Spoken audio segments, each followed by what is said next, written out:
Hold on. All right, let's see what we've got going here. Let me see if it should be working now in the settings. Okay, so I think so.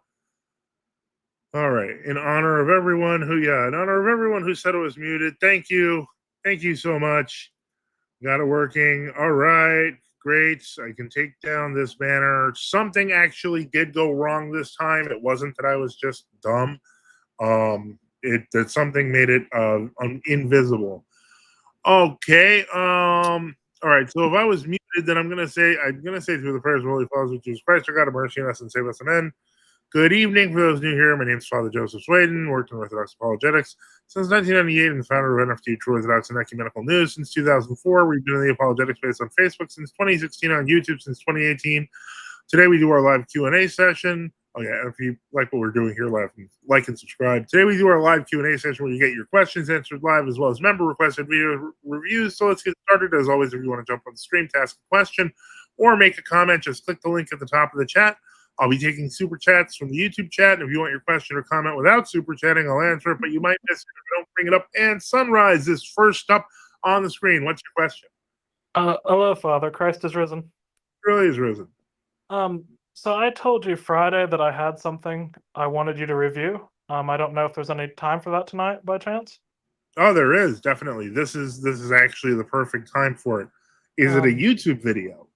No, it's a post online. Someone was inquiring about true orthodoxy, and someone left a reply to them, and they make a lot of claims about true orthodoxy that either aren't true or the context is missing completely. So where is this comment? So I can have an idea. It's Reddit. I think I can still see Reddit. Yeah, I think I can still see Reddit. So yeah, profile or anything. You should just be able to like. No, yeah, I think I have a profile, but okay. So let me just see here. Oh, so you sent me a private comment. Definitely, I want to definitely get to that. Okay. Let me see here. With no audio, we have the deaf experience, which also going to be breaking up the deaf jokes. Don't forget, if you're not a member, you automatically get your comments posted live. I'm afraid my jokes would fall on deaf ears, however. I'm serious. Many are saying that violent weather and electrical outages are due to solar storms that are striking Earth right now. Possibly. Obedient, LOL. That's a compromise, LOL. Saba, if a deaf person goes to court, it's not really a hearing.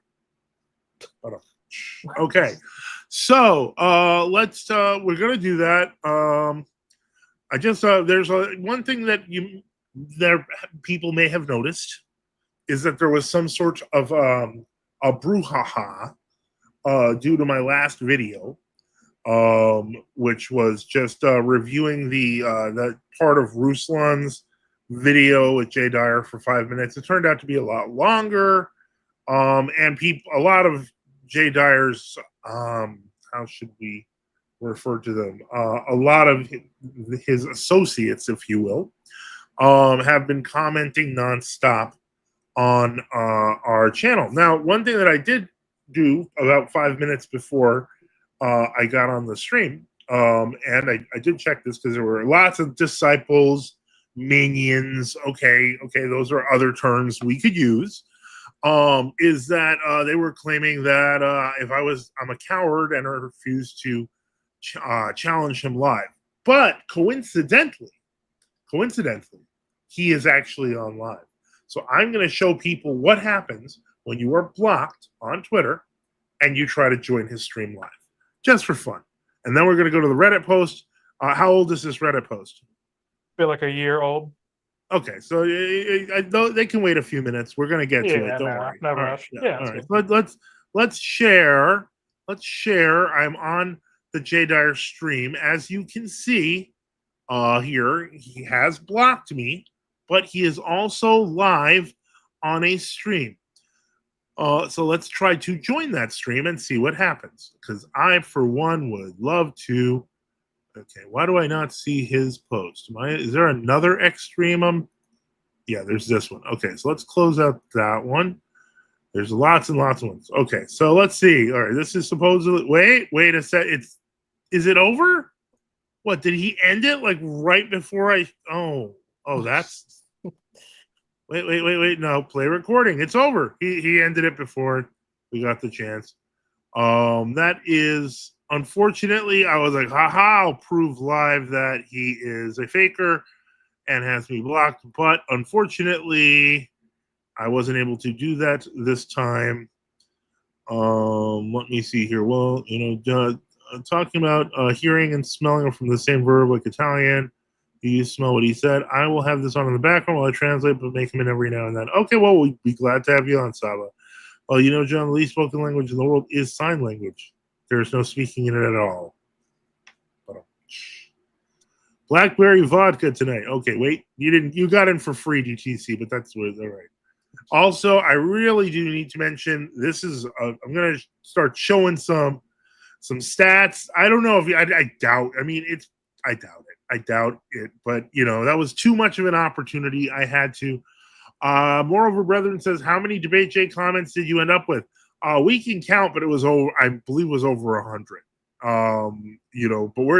I'll definitely get to that. But hey, we were requested on this Reddit post. Let's take a look because I love dealing with what they call now in this modern era they call the misinformation. So let me see here and present share screen. And where is Reddit? Struggling with the claims of the genuine Orthodox Christians under Metropolitan Demetrius. All right, now keep in mind, I am not under Metropolitan Demetrius, so I may not have all of the answers, but we're going to try it. We're going to try it. Is this the big one right here? This, are you aware? Yeah, that where they make like 100 claims. Yeah. Are you aware? Did you say 100 claims? Well, not that. It's a lot of claims, and a lot of them are very like half truths or out of context claims. All right. Well, in that case, I'm gonna just run this banner the whole time because, frankly, unfortunately, I gotta say it's very important. Support the channel. We at NFTU need your help. Support us by subscribing or donating at nftu.net with various options like PayPal, Cash App, BTC, LTC, or XMR, or on Give Us and Go. Just check in the just look in the description. And I'm going to add that. Just look in the description. Save. And yeah. Ultimately, that is something that I have to ask for help on that. And so I'm going to do that because if we're doing 100 things, please, help us out. We really do need it. And I will get through more of the why because ultimately this is how I survive. So let's just go to here and let's start with this. Let me see if I can make it bigger. Give me a second.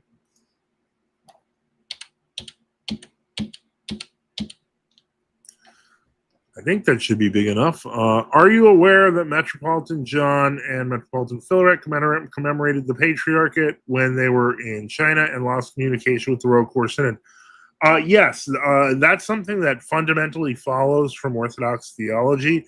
If there are no true Orthodox confessing bishops left, to your knowledge, you simply commemorate all Orthodox bishops. And if those were the only bishops that they saw, and both of them assumed that the Royal Core had been destroyed, then yes, that was their logic in commemorating the Patriarch. They thought there were no true Orthodox Russians left on Earth at that time. So that's a pretty garbage circumstance. Let me see here. Are you aware that Metropolitan Philaret specifically left instructions that the vestments he ordered and glorification of the new martyrs were to be given to the Patriarch? No, and I don't believe that. Anyone who knows any of Metropolitan St. Philaret's letters knows that he would have had instructions like, say, for example, for a future Patriarch of the Free Russian Church, not give it to, the Patriarch I've been talking he about called as them graceless. He called it the graceless Soviet Church many times, many exactly. times. Are you aware that Father Seraphim, while initially sympathetic to the old calendarists, got to know them once he got to know them in person, found them to have nothing true in common with the likes of St. John Metropolitan Philaret and changes it? That's a lie. That's just a lie. He was dealing with situations in the Church of Greece and in other countries all the way to the end of his life. As a matter of fact, I think it was in like the last or second to last issue of the Orthodox Word, he was talking about the Bulgarian old calendarists. So this is a lie. And an easily disproven lie. Are you aware Father Seraphim did not limit himself to a party line, but also had positive things to say about the faithful, but also the clergy of the Patriarchate? See, this is where kind of he's mixing things up, because he would say things positively about certain World Orthodox students, etc., but not the Patriarchate. No, that's incorrect. Are you aware that, save for Moscow, Rokor never broke communion with the local Orthodox churches, including those in the New Calendar? That breaks in communion always came from the other side. That's also a lie. Are you aware that the New Calendar Greek Archbishop celebrated a memorial for Metropolitan St. Philaret in the Synodal Cathedral shortly after his repose with the permission of the Synod? Why would the New Calendar Greek Archbishop, I assume that there were a few of them, wait a month to celebrate a memorial for St. Philaret? But this sort of story smells funny. I don't buy it. Are you aware that the Royal Court had new calendar dioceses, but that St. John and Metropolitan Philaret, can celebrate with new calendar clergy and bishops? He is referring to the Romanian exarchate, and that eventually left Rokor. They actually spend time telling them that they had to switch back to the traditional calendar, and then they just left and joined the Metropolia, or later the OCA. Are you aware that the ordinations of bishops for the old calendarists were performed uncanonically and without the permission of the Metropolitan or Synod? Yeah, because that's how it works. If you have multiple bishops who are claiming that the new calendar Metropolitan is a heretic, then they have that right canonically. So no, it's not uncanonically. That's wrong. Are you aware that after the Rokor Synod tried to regularize these consecrations, the old calendarists refused to cooperate, thus nullifying their ordinations? You are specifically talking about the situation with the Matthewites in 1971. That's a dishonest presentation. This is just noise. Yeah, the points at the top, Father, were kind of more what I was referring to, because it's a lot of claims that there's a little bit of truth in there, but it's really distorted or just flat out false. You know what I'm saying? Like, it just very dishonest. It is very dishonest, and but it's nothing I'm not used to. I think were there any particular ones that were concerning? Because to me, these are standard new calendarist ecumenist claims. So I think it was mainly the stuff about Saint Philaret that really bothered me, because it's like, yeah, they just lied. But now that we have the writings of Saint Philaret published in volumes, most of those claims will disappear. So thanks to Orthodox Traditionalist Publications for putting that together. Let me see here. So John MC says, Wolven man nicht sprechen kann, darüber mir man schweigen. I don't speak German, so I hope I did that right, and I don't know what that means. Denise says, wow. Stephanie Dovis says, Matthew 70 says, are you the only two Orthodox dyer debated? He actually didn't debate me. He actually banned me for years. And if you watch the end of the thing I did last time, he actually refuses to talk to ultra Orthodox. We actually have a video, called calling into OC award-winning Jay Dyer stream. It was somebody sacrificed their membership in Jay Dyer's Discord to see if I would to see if I could join. So I did, and it's about a 20-minute long video, and it accurately reflects what happened. And unfortunately, after 20 minutes, he just begins kind of yelling, and then just orders his moderators to boot me out. So yeah, he's never actually debated any true Orthodox. The closest we've gotten to that is the Crucible debate between resident sleeper and myself. And as I mentioned, if you watch that debate, you'll realize his arguments are exactly the same as Jay Dyer's. So as far as I'm concerned, I already debated Jay Dyer's points, and they were shown to be false. Half truths, most honest liar, deceptive truth. The most convincing way to lie, in fact. Yeah. I was unpleasantly, John MC says, I was unpleasantly surprised when JD said dismissively that in his extensive travels, he passed by only one small old counterist chapel, which, in my opinion, was probably his biggest lie. It could have, I mean, if I wanted to even present that in good faith, I might say that maybe that's the only one that's ever been pointed out to him and that he never actively looked. But after reading and hearing all the things that he said, and we're going to analyze another video that just popped up yesterday, which really makes him look like a liar. Thank you so much, Leonidas, with a big $20 super chat. Why did the BOSVR, that would be the True Orthodox Church of Romania, break communion with the GOCK in 2022? Did it have anything to do with Metropolitan Vlasia's deposition in the same year for alleged moral crimes? Did they also break communion with the Bulgarian True Orthodox Church and the Rokor A? Let me see how I can best answer that. I remember I am not a member of the True Orthodox Church of Romania, so this is an outsider take. And ultimately what it comes down to is part of it had to do with differences in handling the COVID situation. Metropolitan Vlasia actually defended the GOCK, if I remember correctly, and then moral crimes were brought up against him, and so he actually was kind of removed from the synod, but then he took a bunch of people who agreed with him and kind of was about to start a counter synod, it looked like, and then he died. God, memory eternal, he reposed. But apparently it was then discovered that a few days before his repose, he had actually called to apologize, and he was actually buried in the monastery grounds at Slatioara. So the break kind of ended. It was about maybe 9 months long, and it ended peacefully. Metropolitan Demiston was the head of the True Orthodox Church of Romania, and then like 4 months later, he passed on. And so now it's Metropolitan of Logia. And they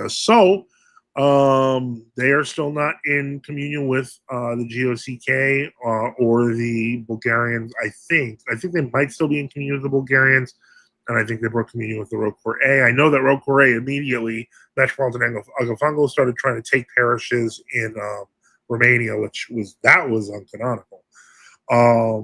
But that's kind of what I hate to say that, but that's not surprising. And so there's a lot that needs to be worked through there, and I hope it is for the good of the church. But God willing, it does work out. And, they're all of them are, they're all sincere, true Orthodox Christians, and I really hope that they work out their differences. So thank you for that super chat and helping keep the lights on. Really do appreciate it. Victor Rutrand's path to orthodoxy says, hey, Father Joseph, is Jay Dyer definitively controlled up? Nah, the jury's out on it. I realize a lot of people like to say he's KGB, but he rolls into that. I just feel he is basically, he was a former philosophy professor wannabe who found YouTube and made it work for him. He had a website focusing on the occult. I believe that was kind of, he took the tack of another older and far superior channel, Vigilant Citizen, and then moved into Orthodox apologetics once he realized that Roman Catholicism was a dead end. So that is odd. Isaac says, Jay Dyer brought me here. He just isn't honest. Yeah, in the video I'm going to play, it's going to show that even the claims he made in that last video, he knows the truth about, and so he's actually hiding that. Let me see. John MC says controlled opposition. I did not cross my mind now that you had mentioned it. I don't get me wrong. I think he'd work for anyone. I just don't think anyone's offered him anything, and he's using his platform to move up the ladder to make money. That's Moral brother Matthew Mara asks, "Why no ortho bro calling in?" That's a really good question, and I have no idea what the answer is. So let's take this sad Reddit post off the screen. Leonidas 2000 said, I attended a parish recently where the altar faced north. Is this a big deal? It was a converted Methodist church. Considering the state of Orthodoxy in America today, I don't know. I mean, if you're building a new church and you have the resources for it, of course you want it to face east. But let's say if you're a small parish and you manage to get access to an old church that was converted, I don't think it's that big of a deal. I think once you've gotten to the point in size where you can start building a new parish, then you should really take that into account. Much Stephanie says, isn't the rudder where all of the canons of the church are written? Yes, it is. Why do you ask? John MC says, I can recall a time when Jay Dyer was just as enthusiastic a trad calf as he is now a Rocor MPA. Yeah. Leonida says it was a hot parish. Well, again, you start with what you have and you work your way. I did not, like, for example, with my house chapel, I tried to use a compass and get it as close to east as possible, but it's probably closer to southeast or south. But the point is that, you use what you have. The idea of facing east it's a holy tradition, but if you have nothing, you have to start from somewhere. And you can't start from somewhere by not using what you have. That's my take, ultimately. And then once you can, you build it right. Yep. Your Matthew Morris. I saw the video where you were in Discord. I think that was Jay Dyer's Discord. Now everything seemed cool, and suddenly got pissed and banned Altiel because he realized that he had ultimately. I think he realized ultimately his arguments weren't going to work since he had already let go of the Donatist claim, and once he did that, he realized that he had no real argument, and that we were completely consistent. And he's a fast enough thinker to realize it before he hit the conclusion, and got mad and threw me out. Father, thoughts on the International Churches of Christ, the Boston movement? I think I don't have too much knowledge on that particular group. I know it's a Protestant group, but I would say that I don't know what their deal is. I could have sworn the Boston movement was a breakoff of a Philippines-based Churches of Christ movement. Let me see here. Bobby Allen says, hello, Father Joseph. I want to become a hermit. Do I need to scope out monasteries on Google Earth before I join one? No, you can use the telephone. That's the way it's generally been done. Before that, they used to write letters to abbots. So, yeah, you can do that instead. Much more fulfilling. Matthew says, because in the Dyer video you passed, he didn't think it was important for Christians to read it. To me, it seems like a perfect place to find answers. Absolutely. And what we're discovering now is that many of these parishes, they actually ban their parishioners from reading the rudder. So yeah, absolutely. John F. C. says, in New York City, the inflexible street grid pattern prevents any Orthodox temple facing ad orientem. I never checked. I mean, I lived in New York City, but I never went over with like a compass and checked to see if any of them were facing east. But that is an interesting point. I wonder if there were New York City churches that properly faced east. You're right; it does make it more difficult, but impossible? I don't know about impossible. Leonidas 2000 says, Elder Orsinius, the cave dweller, considered a saint by most true Orthodox. My initial hunch is to say yes. I'm not sure who he is because I don't read too much up on the elders, but his name sounds familiar. So I'm gonna go with yes, but if there's other true Orthodox who know something that I don't know, just correct me on this. I occasionally will get named that saint, and I'm really not perfect at this. I'm not even, I would say, good. All right. So, Sunrise, did you have any questions? I'll probably stick around for a bit, Father, if that's okay. Okay. Well, in But that case, I'm just just gonna ask. Sure. just a quick thought. I feel like a lot of these ortho bros, mainly the people who are in Rokor MP and maybe the Serbians, I feel like they're probably not used to their ecumenism getting called out because, of course, they'll be like, "Oh, don't go to the Go Arch, don't go to the Antiochians." But when you kind of show them that it's where they are, it doesn't really seem like they have a response to it.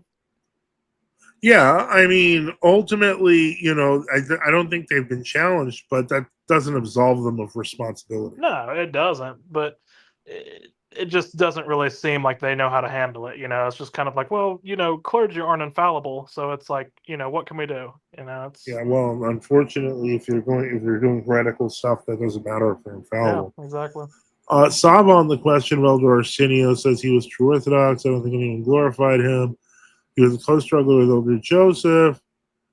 John MC says, I have done that with a compass. I'm an old New Yorker. If you have a lot of money and can purchase several adjacent plots, you can build a church in the correct orientation. Okay, so translation, there are no churches correctly oriented in New York. That is interesting. Sava says, you can ask people at HCM about him. Elder Arsenius taunched Father Panalem into the schema. They knew him well. Leonidas says, didn't Elder Joseph start commemorating again? As far as I know, a lot of people say he did not, and that's made up by the new calendar, Leonidas. Some of the people at St. John's would also know absolutely. From everything I've been told, that's a lie. You're wondering why Sava's comments are coming on the screen. It's because he is a channel member. So you can either super chat or you can become a channel member. And I will say, again, NFTU does, we at NFTU need your help. Support us by subscribing or donating at NFTU.net with various options like PayPal, Cash App, BTC, LTC, or XMR, or on Give, Send, Go. Just look in the description.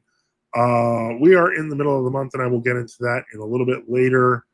Let me see here. Okay, that seems to address this. I'm going to make a couple of new policies, but the first one right now, I'm going to say, if I see an at and it's not to me, I'm going to ignore it because there are side chats, so that's fine. And I'm probably going to do that with the super chats, with the member super chats, no, but member chats, if they're talking to other people, I'm not going to address it. Conrad says, Conrad Cope says, I don't believe I'm near any True Orthodox churches. I live in Nebraska. Who should I contact to find True Orthodox? My suggestion is to find uh, the closest local bishops that you can find. I believe I don't know how close Nebraska and Oklahoma are. I have to look at the map. But that I found that like Colorado, the closest one was Owasso, Oklahoma. I have to look at a U.S. map to figure that one out. But there may be one closer than you think. One of the people in the massive comment wall on the Jay Dyer videos mentioned that he was in San Diego County, and he said there's no True Orthodox churches around me. And I was like, say Typic, and then two other people are like, there's a church right near you. So there may well be True Orthodox around you. Black, white in Serbia, there's no True Orthodox. I'm wrong. No, you are wrong. There are True Orthodox in Serbia. Red Conquista says, "Yo."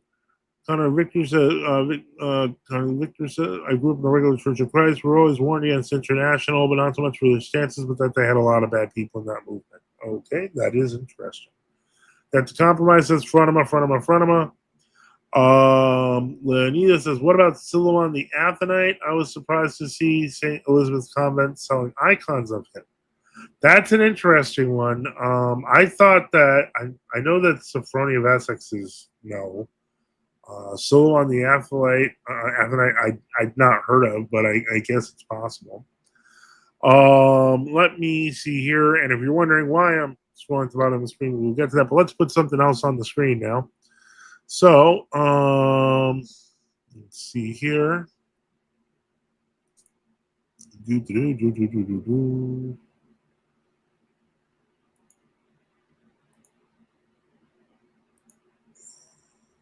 Did you find another clip of Jay Dyer talking about true orthodoxy, Father? I did. I'm looking for it now.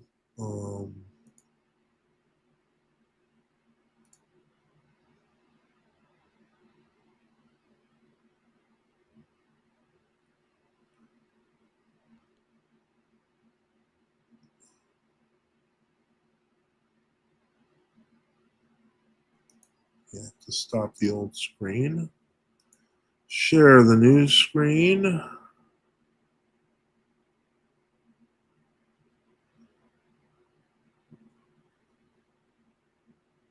Okay.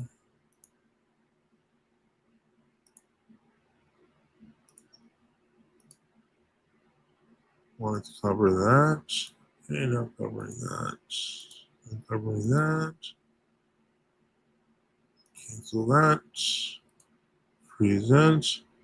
John MC says, right, our old church of St. Nicholas Cathedral, donated by Star St. Nicholas on 97th Street. Eastern wall faces north-northeast. Yeah, okay, that is interesting. That's such a historic church, and so many stories about the whole thing that happened. That's compromise, says Alex T. Yes, share screen. So this one was sent to me by DTC.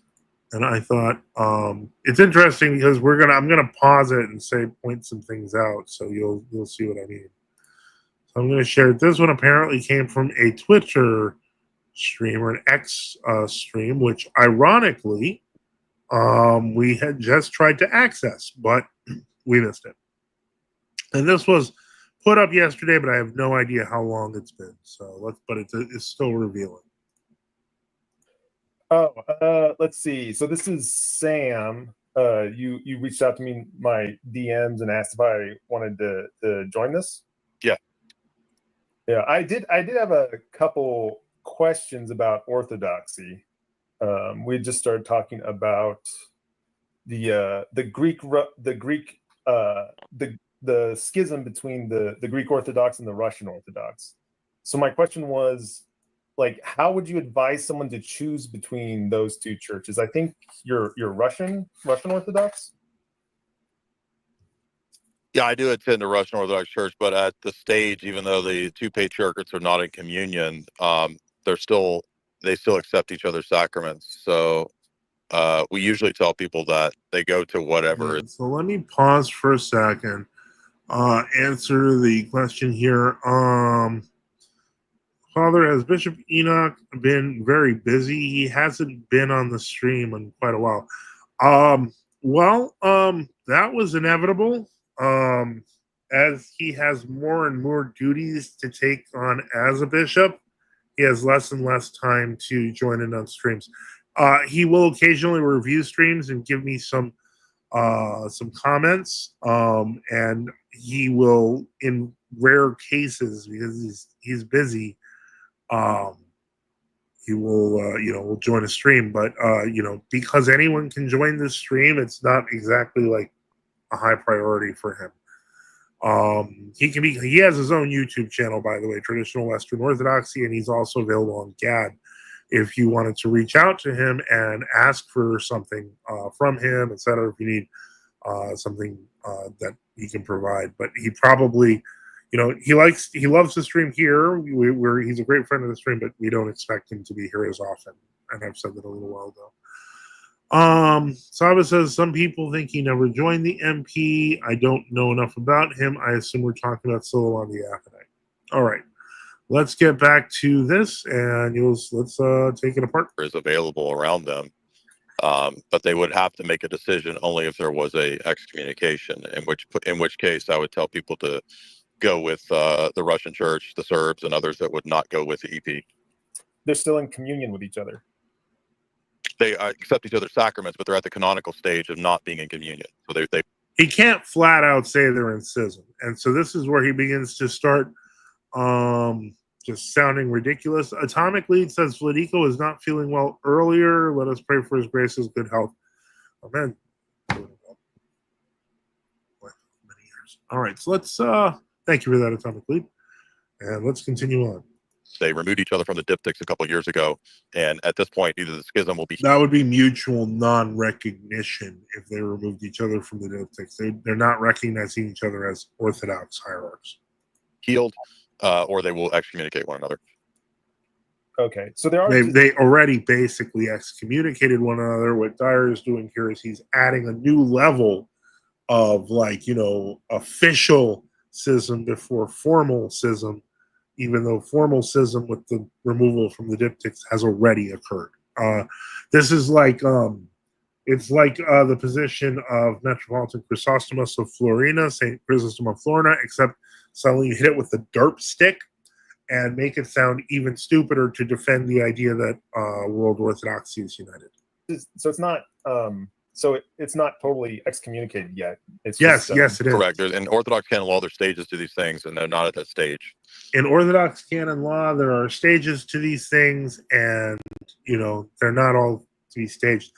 The canons of the church do not talk about degrees of schism. That's not real. B, every time this man opens his mouth about the canons, he says something wrong. That's just a side note. But as I pointed out in DMs, like, this is not unheard of. There have been many cases in history when patriarchs have been out of communion with one another. Sure. Oh, this is about to get interesting. Johnny Roulon says, what is the basis of the schism? It's the basis of their schism is territorial controls, which is, not a reason for a break, but in any case, they can do what they want. But this is where it gets interesting. Well, I mean, obviously the Roman Catholic Church is out of communion, and so I wanted to understand the contrast between the Roman Catholic schism and then the Greek and Russian Orthodox schism, because it seems like there's, well, I guess you wouldn't consider it a schism yet. Is that true? Not technically yet, but it could progress. Except technically it is. So that.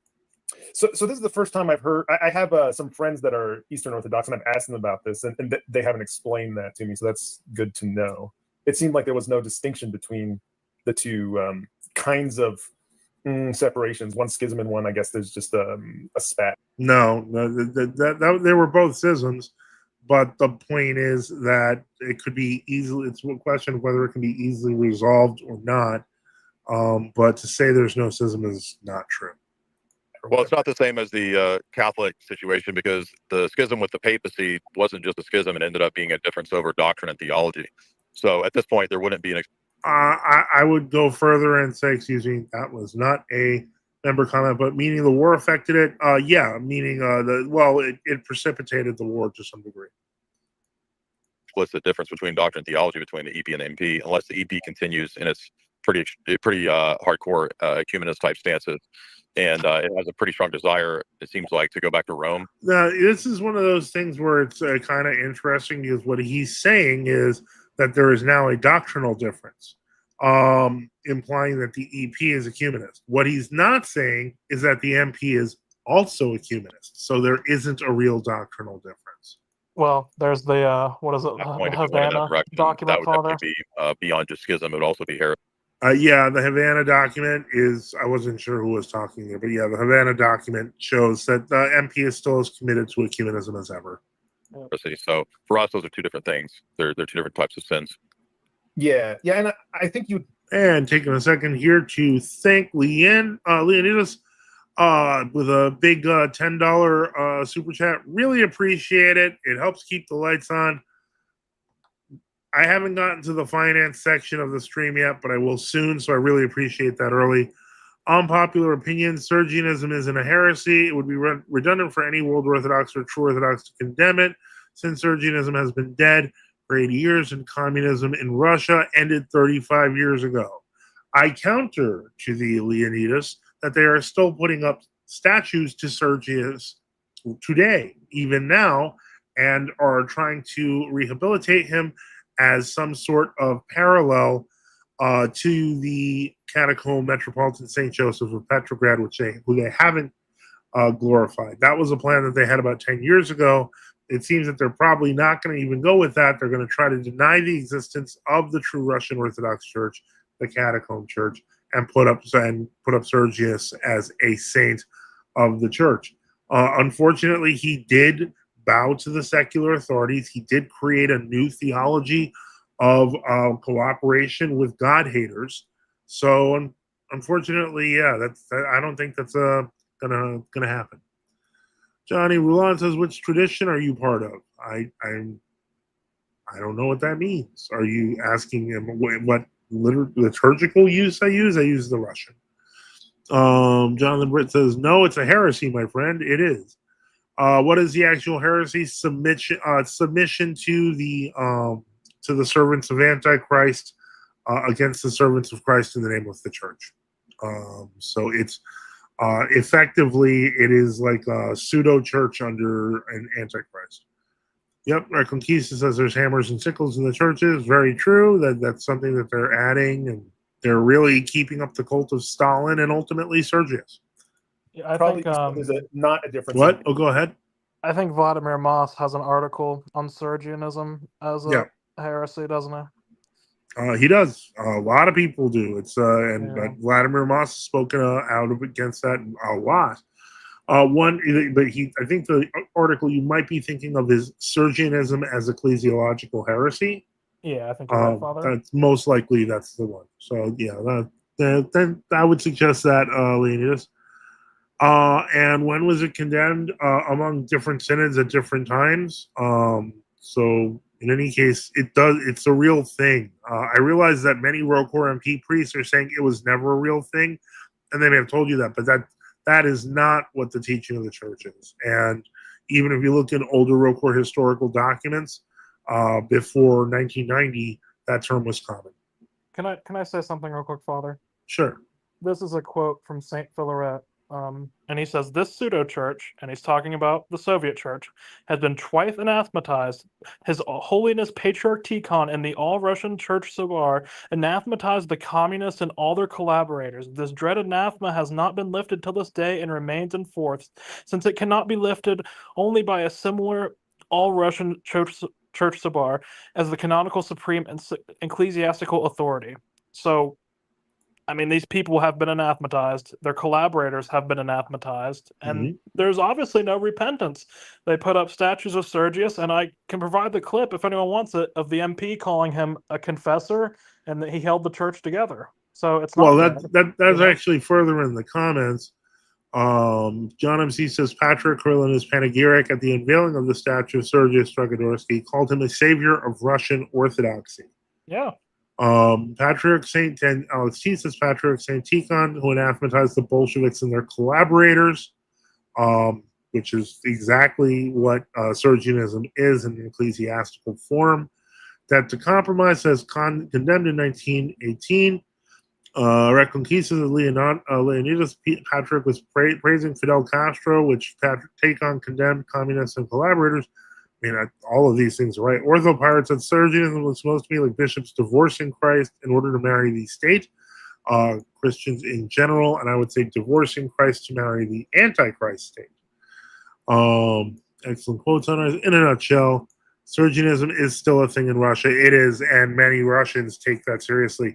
It is, but one thing I cannot stress this enough: the opinion of Russian people versus the opinion of Western converts is different, and most of them do not have a positive opinion of Patriarch Kirill. Yeah, they build statues of him, they make icons of him. Kirill Gandaev says he's a confessor. Lingual Inquirer says hello. Memento Mori says forget about gender spectrum. How about some schism spectrum? And Orthodox Traditional Publications is schismatics. Sava says the Russian government, Putin in particular, still praises communism. They build statues to Stalin. That'd be like claiming Nazism ended in Germany, and they still built statues of the painter and praised him constantly. Very true. Donuts. Okay, put in a donut. All right. So let's go back to Jay Dyer's lie. The Jay Dyer Liar Festival in doctrine. I understand that's an important term of art. The principal cause of the separation being the powers of the ecumenical patriarch. Is that right?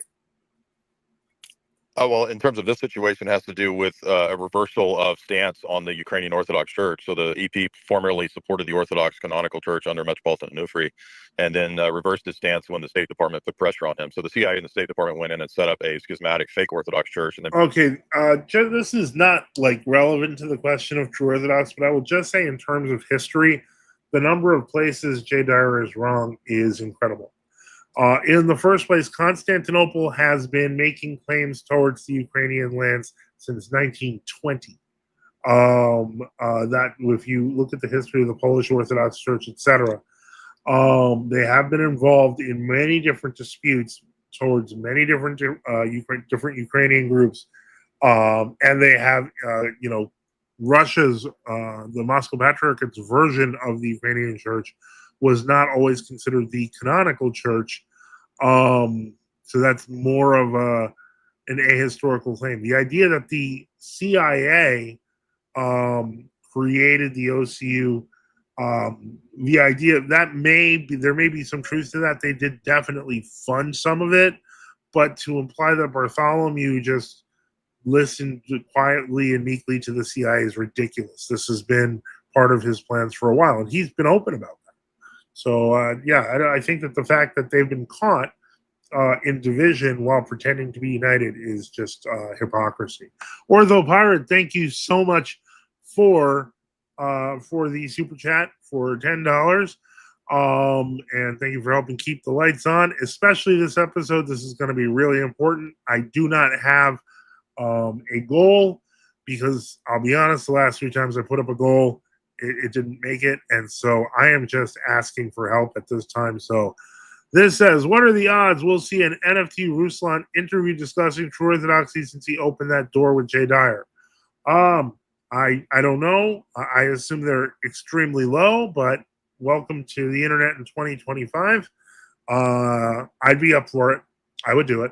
I have no problem with, but it'd be I don't know if I'm that interesting, but in any case, anything is possible today. So who knows? Leonidas says, really? Saint Seraphim of Sarav has been condemned. Let me see.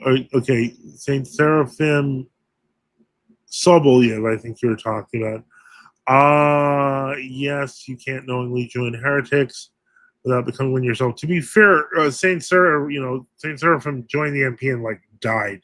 He didn't. It's not like he became an active collaborator. He condemned ecumenism at the MP Synod, and then he, gone. So I don't know. That's a tough one, Saba. He said he's holding the firm line, and I would say 99% of true Orthodox agree with Saba here when he says that. But many at the time were like, the circumstances were understandable, and then pop, he was dead. So a tough call. It's like the father of Saint Philaret. He decided to go back to Moscow. He joined Moscow. He died under quiet circumstances a month later. In her book, she offers a first-hand account of how Metropolitan Sergius, personally without pressure from the authorities, suggested which churches should be closed or blown up, and which churches should be arrested. Father Seraphim Rozan, Princess Natalia Vladimirovna. Yep, which would be arrested. He would fly you out. Yeah. I mean, I hate to say it, but that's true. All of this, none of this. Chat's on fire today, guys. You're getting all these hidden points and stuff, and so I really appreciate it. Is Hilarion Troitsky a surgeonist? I started with no. Then I was convinced by the ROCOR MP that it was yes, based on a couple of MP documents. Then it was pointed out those MP documents didn't show up till later, and so they could be fabricated, and so it's not actually known whether or not Hilarion Troitsky really supported the Patriarchate in the prison camps. Sava says if he joined the Sergionists, then he would be. That's exactly the question. The documents that we have that supposedly put him as a supporter of Sergius may not be as authentic as we thought. So I'm leaving the door open on this one. Let me see here. Let's get back to this. And then after this, I will show you the aftermath of the actual of the last video. So pressure the EP to support it, which was all a flip from what he previously said and did. So at the level, it wasn't that much of a flip. He just doesn't know. Of state interference and jurisdictional squabbles, that's where we're at. It's not a heresy per se, although if it persists and it goes in the direction that the schismatic church in the Ukraine wants, it would actually be heresy because they're already. Well, I mean, to imply that the EP is not heretical now, I mean, come on. Pushing a lot of heretical ideas. Which church are you saying is pushing radical ideas? The Greek Orthodox?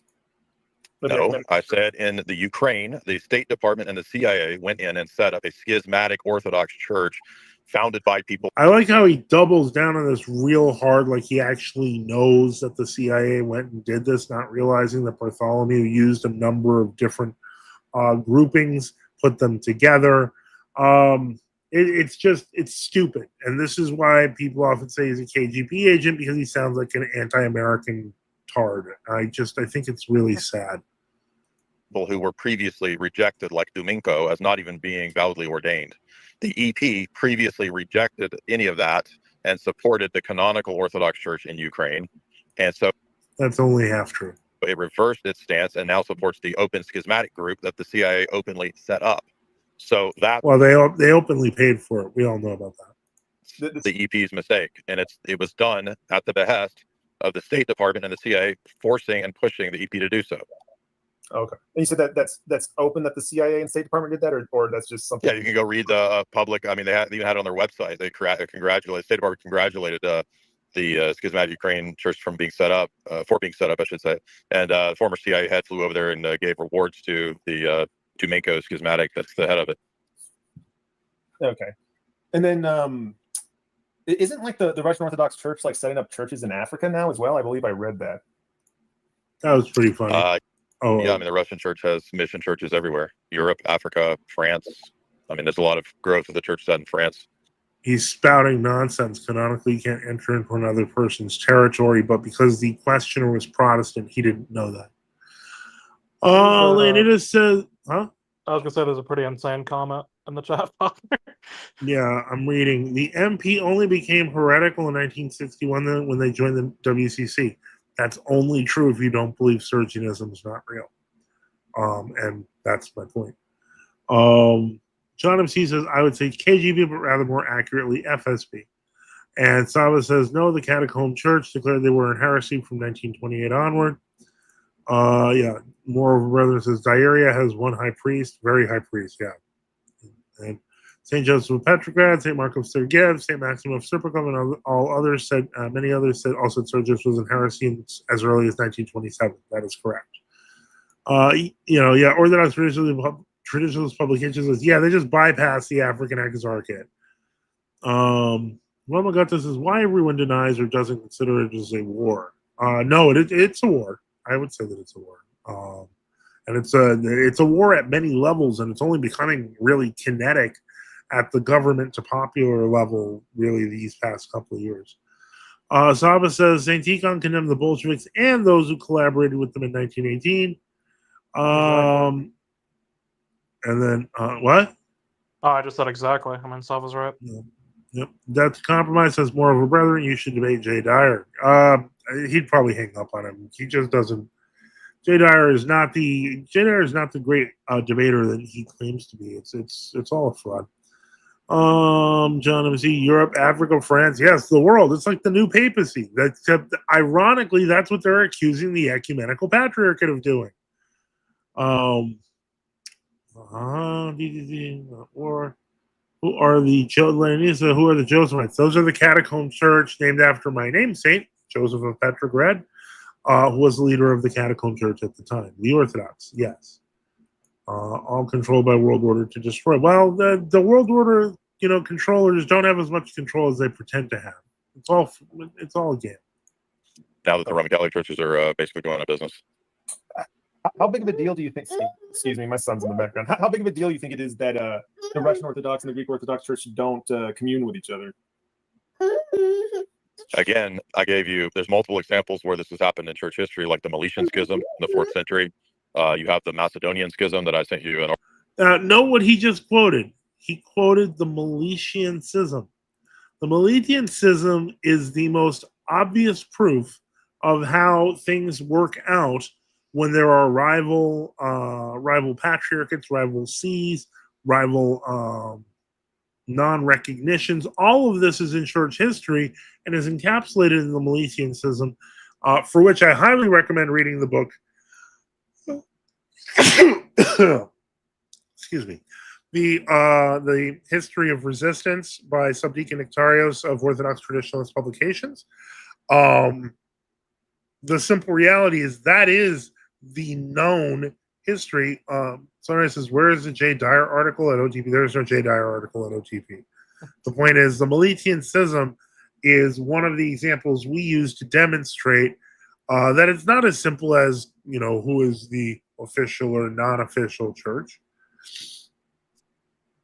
And OTP says, why is Jay always a something something? I don't know what that stands for. To everyone that asks questions, he's a genuine dick to people all the time. I think that he's kind of entitled and arrogant. I don't know why. Why do I feel the caller's about to get blocked for no reason? No, he's not, because he thinks the caller is kind of a fan, so he won't do that. Just bought OTB St. Seraphim on the old calendar. It's fantastic. St. Seraphim on the old calendar. Oh, St. Seraphim Rose. I'd say bless you for the sneeze, but I'm not even a catechumen. Gesundheit's fine, or salud, or to your health, or those work because they just mean health. They're not blessings. But yeah, don't worry about it. The point is that he knows the history, so when he tries to pretend that he doesn't know, and he says stuff like, "Oh, they're just random people in a closet, and they don't have any churches, and they can't set up rival factions. That's impossible." He knows that these things have already happened, which means he's not ignorant. He's a liar, and that's even worse. So let's continue this, and then I'm going to get to an article about. You have a more recent healing of a Bulgarian schism. I mean, all these things have happened multiple times in the first millennium and the second millennium of Christianity. So it's unfortunate, but it's pretty common in church history. Sure. Okay.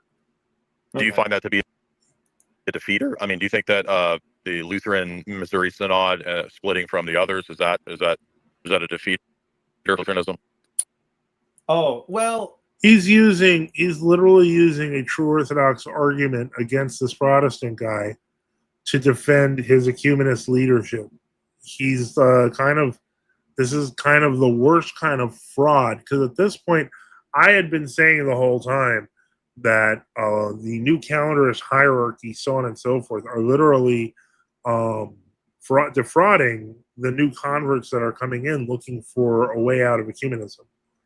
Here you see that Jay Dyer is actually part of the apparatus to make that fraud occur. He's a fraudster in chief because of the size of his platform, alongside the bishops of world orthodoxy, to deceive people. So the way you explained it, it's not a defeater unless there's a complete schism. It wouldn't be a defeater. However, that would not be an issue for Protestants, as we have a different idea of what the church is. So Protestants don't have institutional. The fact that Protestants all don't share the same institution is kind of like the definition of Protestantism almost. So I don't think that would be an issue for Protestants. But if so, would that mean that Protestants don't have normative authority? He's switching to the papal argument. Why do you ask? Well, the idea of being able to excommunicate some group presupposes that another group has Grifter or believes they have normative authority, and so that means that you can bind people's conscience to a decision in an ethical way. So in ethics, normativity has to do with oughts and binding people to moral oughts. But Protestantism has no, quote, institution, as you said. The answer to your question is he doesn't think of the catacomb church. He's a surgeonist. I don't know where in the closet church is. Deacon Ananias and Rocor MP. Frankly, I just wonder how much he's actually thought of any of this. OGB says, Grifter in chief, rise up super rigorous. Oh my God, this is Fronema is wrong. Yep. kind of a single institution, it would seem to follow that there's not really any normative authority, and so there's not really anything that's any kind of sensible excommunication or any kind of real sensible notion of schism. No notion of schism. Well, so let's see. So you do have different Protestant churches. Some have open communion, some have closed communion. And so yeah, so that would speak to my point that there's no normative authority. And so, like, for example, the LTMS. What is the normative authority not be, in Orthodoxy? It's the canons, the councils, you would not and fathers. with someone unless you shared the same doctrine. Is the point? So part of it is a showing of doctrinal unity.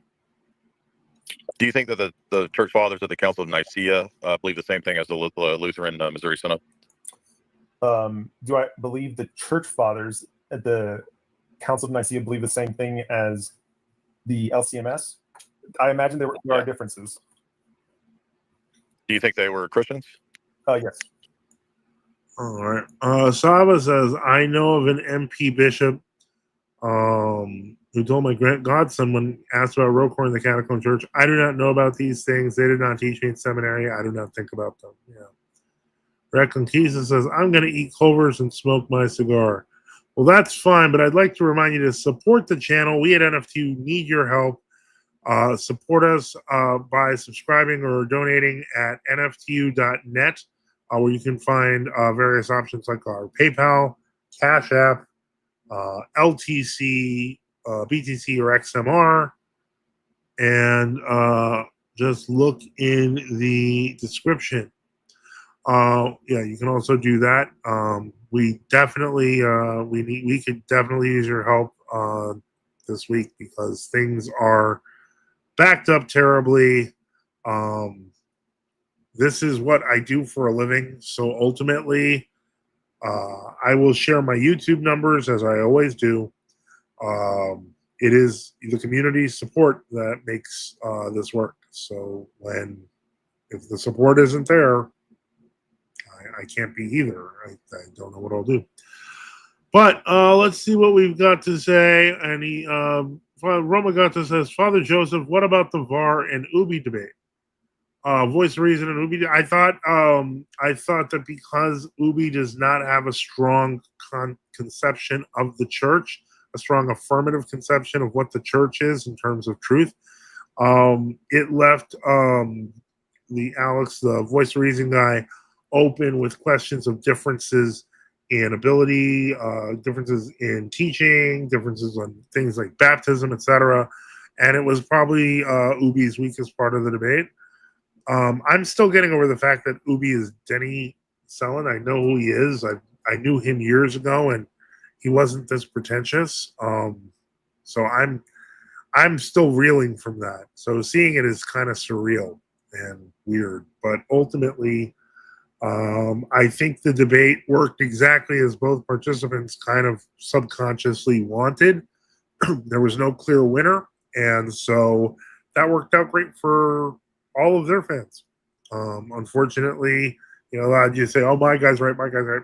There's a right answer, and it should have been clarified, and it was not going to be done so. Let me say, let's go on. Deacon, okay, Eric says Deacon Ananias is a Romanian Episcopal at OCA. I didn't know that. Saba says Culver's root beer is good. Let me see here. Reconquista says win choice. Funny, I had a Gorge priest say the exact same thing to me when I asked him about the Aura of 1755. LOL. Raw milk only. Oops. Okay. And one of the things I miss most from living in Michigan, raw milk, I would say.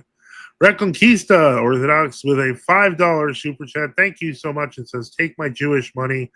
I'll take any money because, frankly, we need you. I need you to support the channel. Repeating it again. We at NFTU need your help. Support us by subscribing or donating at nftu.net with various options open like PayPal, Cash App, BTC, LTC, or XMR, or on Give Send Go. All the options that I'm mentioning, by the way, are ones that go directly to me. YouTube does take 30% of every donation. So I appreciate the super chats and they definitely help out. But I get that in a lump sum payment and 30% of it goes to YouTube. So see here. Somebody says, Reconquista, don't tell me you're a Jewish smoker. Yeah, unfortunately. Reconquista, did you see Bishop Garrison talk on St. Seraphim Rose? Not sure what you're talking to. Frank Farrell says, Ubi lost to VOC, Jesse lost to Eric and Ibarra, and Jay Dreyer is a cancer for the EO Church. Ubi lost, Vorhe won. I've heard that, and I've heard, partisan, Ortho Bros say the exact opposite. My point is, neither of them were convincingly clear in terms of developing their argument. And I think that's was going to happen also. I thought that it was actually worse than the Ibarra debate. But again, it's because World Orthodoxy, through its ecumenism, has blind spots. And those blind spots they handicap them as debaters. Sunrise says Funko Pop. Genevieve says, Prelist is so prevalent now. I pray that we seek the word with spiritual guidance. I fear that spiritual guidance is diluted from the true word. I am blessed to have my spiritual father. Glory to God. Monster Reader says 30% heathen YouTube stealing moolah. But look, it's the price of being on the platform. MT says, I found you out through Gene. Well, that's cool. I like Gene. Romagato says shekels. Reconquista says, how did VOR Reason win? I don't know that he did win. I'm calling stalemate. So I think that's a question for Frank. Romagato says, Vor and Ubi were confusing 2 minutes. I shut it off. Yeah. Reconquista says it was on protecting veil. Frank says Vor Reason was clear. Ubi fumbling and repeating himself and losing his temper. I thought they both lost their temper. Leonidas, do most P2 Orthodox view Elder Paisius' godfather Arsenius the Cappadocian as a saint he reposed in 1924? I think so. I think we had this discussion earlier. More of her brethren says the Ortho phenomenon always makes me think about the Greeks seek after wisdom, but we preach Christ crucified unto the Jews as a stumbling block and unto the Greeks foolishness. Very true. All right, let's continue with this video, and then we'll get to seeing what the weekend's video produced and the chaos it produced after. Do you think that they had normative authority, or that they believe that they could excommunicate people like Arius? So excommunication would mean that you do not allow them to take communion from your church. Well, yeah, you kick them out, right? So you hand them over to Satan, like Paul says to the Corinthians. Well, if you refuse someone communion, then you're not having communion with them. Well, that's not all that's in excommunication. You're also banned from the church and all the sacraments. So it's not just communion; it's any sacrament like confession or even marriage. So you don't get any of the church's sacraments if you're excommunicated. But what I'm getting at is, if the church at Nicaea, as an example, believe that I'm not sure how he creates this weird distinction between like being out of communion and not in the church and being excommunicated. Those are the same thing. they had normative authority to excommunicate people from the church, meaning that they're banned and they're outside of it, then they had normative authority. How come your church doesn't have normative authority as a principle operating in it when the church fathers at Nicaea thought they had? It seems like it's a totally different group, a totally different church. Let's see. So whether something is right or wrong or true or false doesn't depend on our ability to discern it. So for example, I would subscribe to the First Council of Nicaea not because the church said it. However, I would subscribe. Yeah, that's not addressing what I asked you. So remember when you said philosophy was a crap discipline? Yes. This is where you should have learned from it, because you would understand what normative authority is. It means the ability to bind people to an ought, like the for example, and to make an analogy, the Supreme Court interprets the Constitution, right?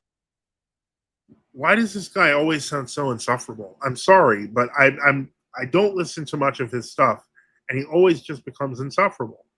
No, we might disagree with him, but at least they in the land have the authority to bind people to some decision about the documents of the Constitution. And I'm saying that it's pretty clear from Nicaea that the church fathers at that council, even if you don't agree with them, they believe that they had the authority to bind people to the decisions of Nicaea and excommunicate all of Arius's followers and Arius himself. And I'm saying your church does not have that principle of normative authority at all operating in it by your own admission. So it seems like it's a totally different church. See, this is where he gets odd on the word authority. Because here, he literally is talking about the church's authorities in terms of the councils and fathers of the church, but then he tries to pass it off in other discussions as the authority of the heretical patriarchs. He just doesn't distinguish them, and that's where he falls into heresy, but he doesn't want to admit that. It is a different institution, but I don't think we would disagree with each other on the point that, yeah, I don't think something is true because the LCMS says it's true, or because the Russian Orthodox Church or the First Council of Nicaea says it's true. Okay, that has nothing to do with normative authority. It's whether that body of people believes that they have the ability to bind people to a decision. I'm not asking whether you think it's true or false. I'm asking whether you think or admit that they had that in their minds as something that they could do. All right, so it's getting, kind of annoying, but we'll keep going. But I do want to touch on the comments. A lot of EOs in East are liking Eastern, I think you mean Eastern Catholics, Frank, are liking Pope Leo, the new Pope, Chicago Pope. Maybe he can bring the church together like St. Leo the Great. The church was already together in the time of St. Leo the Great, except for heresy, and St. Leo didn't bring it together. The Ecumenical Council did. But in any case, more importantly, I did see a video on that I do want to touch on, because a lot of Roman Catholics do believe that this Pope Leo fellow is going to unite the Orthodox and Catholics. I don't believe that at all. I think that the last speech he did to the East, etc., these were standard stuff since Unum Sint. I remember that one because I was Roman Catholic way back when. So it's the same old. It's the union. He likes the new Pope. Ecumenists. OTP says he is insufferable. Yes, he is. Didymus, some you did, said he's trying to big dog everyone and express dominance. That's standard. He's not an ecumenist, traditional and conservative. If he wants to bring together the Orthodox and the Catholics, he is an ecumenist, because he doesn't want to bring them together. He's not signing up to become an Orthodox. Reconquista says, OTP, do you ever do debates? Actually, there was a point where we were talking about with the Trulia Whiteford debate that it would be possible to have OTP, and then Craig started putting a bunch of weird things together, and Subject Notarius was like, I'm not having this. He said, I don't trust it, and I hate to say it, but he was right. It was a setup. So, not to say that I didn't do well. I think I did fine against 3 people. Frank says, so Eastern Orthodox who don't want schisms along with Catholics, why is that so wrong when it's clear from the Church Fathers and Gospel that schisms are wrong? Schisms are wrong. It's because they're usually, what happens is somebody's usually doing something wrong, and it's usually heresy. You can't unite with heresy. That's a basic teaching of the church. Okay, what's this? I want to just quickly shout out to, let me see here. I did receive something from, and I'm not sure if they want to be identified. I'm just going to say MR for $20. Thank you so much. I really do appreciate it, and we really need it, because it's how I keep my house running, and it's how I keep the lights on. It's ultimately. So yeah, OCP says no debates are pointless. The Church Fathers left us hundreds of thousands of pages showing us what they taught when it comes to heretics. Yeah, and on that I basically say the reason for debates is to show the wrongness of the opposing side's position. You're not debating to convert the person of the other side. Usually they're very set in their ways, but it's to show the audience why they're in error. That's my take. Not everyone's into it, and I get that. Sunrise says papists need to discard the near 1,000 year of innovations. I'm just going to ask you to read your own comments, okay, Sunrise? Oh, you're fine. I just don't want to interrupt you, Father.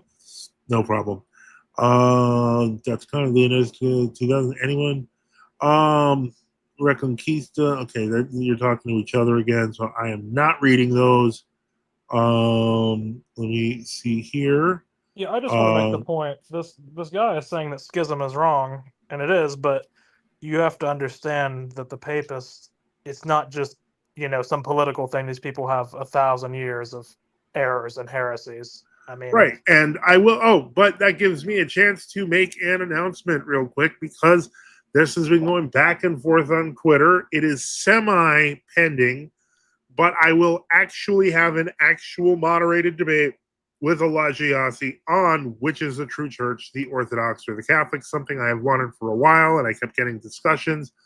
And unfortunately, the agreement is for September 25th. So if I'm alive by then yeah, I'm looking forward to it. I think it's going to be a good way to demonstrate, unfortunately, the falsity of the Roman Catholic position.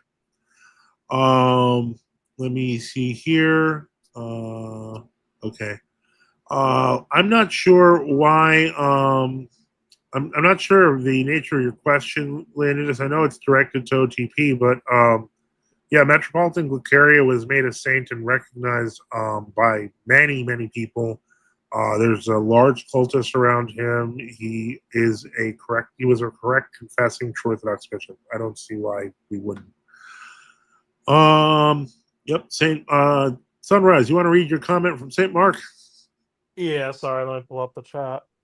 Yeah, quote, we have split ourselves off from the Latins for no other reason than the fact that they are not only schismatics, but also heretics, St. Mark of Ephesus. So, Frank, unity is important, but unity can't be built on falsehoods and heresy. I mean, it needs to be built on the truth. So, That's simple. my point to you, Frank. Yep. And also, people, haven't paid much attention to what this new pope has said, but people need to be careful about not getting baited into thinking people are traditional, because with Francis, he said he called someone or some people a fag, and everyone was like, "Oh, he's so traditional," and he's that doesn't make you paste and trad yeah, to admit the obvious. It's just baiting people into thinking, "Oh, he's traditional." No, it's not. So Yeah. And so, yeah, and so more. Matthew says maybe Pope Leo will unite the church and lead the beast religion, then enforces Mark. Probably though. I mean, ultimately, it is about Antichrist religion. Trying to unite the truth with falsehood, or unite falsehood with falsehood. OTP says Leonidas, I don't know anything about this. I can clarify it. What he's referring to is the fact that the Synod and Resistance was formed by Metropolitan Cyprian and Archbishop Callistus of Corinth. But the glorification took place many, many years later when Metropolitan Cyprian headed the Synod with the Rokor, with the Bulgarians and Romanians. That's what he's referring to. Let me see here. Let's see. Yep. And yeah, he did. He did consolidate. He was a true Orthodox bishop. I do realize that. Yeah, he was. It's not schism is not a verb, Leonidas. It will never be a verb. He had went into schism from Maxentius' synod. The Callistus schism is well known and documented, confusing, and problematic. And I'm not even going to get into. That's the ugliest point in the history of the true Orthodox of Greece. And so that's it was a tricky time, to say the least. So, but one of the things is that, like Jay Dyer mentioned earlier, there have been many points in the history of the church where you have divided parties and divided factions, something we've been saying for years, and then the church recognizes them all later. Let me see here. Sandman says, "Amen." Reconquista, thoughts on the Iron Guard? Not really. I mean, they're an interesting historical point in Romania. I'm sure that if I wish I wish I had more information than that, but I kind of don't. Let me see here.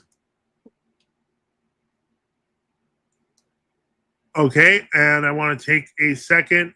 Someone just sent in Cash App $25. VP, thank you so much for that donation. We really need it because this week it's been weird, and I promise I will get to the finances. I am not a shady person, and I will be honest.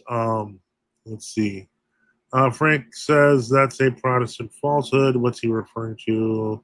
I think he's referring to the to the beast religion. He's not the Yeah. only one that thinks that, though, and Protestants aren't the only ones that think that. No. Many people believe a united Rome plus ecumenist orthodoxy will lead to the religion of the Antichrist. That's not a shocker.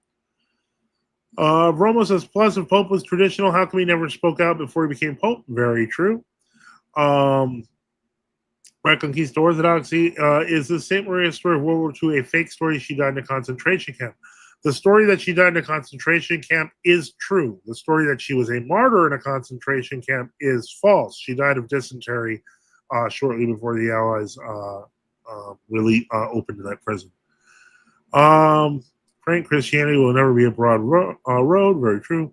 So many of the Orthodox bishops like Bartholomew, he's no good to them. Well, no, the world Orthodox bishops, many of them love him. They all congratulate. Even the Patriarchate of Georgia congratulated him just today, or I should say, the people around the Patriarchate of Georgia, because he can barely stand, and I have no idea. I don't know that he can even talk. Let's see. Romagata, so he could become pope. He was quiet, never disagreed. All religions sleep down. Yeah, he allowed all that, so there's a good chance he agrees with it. Did you discuss the most recent article by OTP about Roquefort? We haven't gotten to Sister Vasa yet. This one has, so far, we've got some pretty long topics.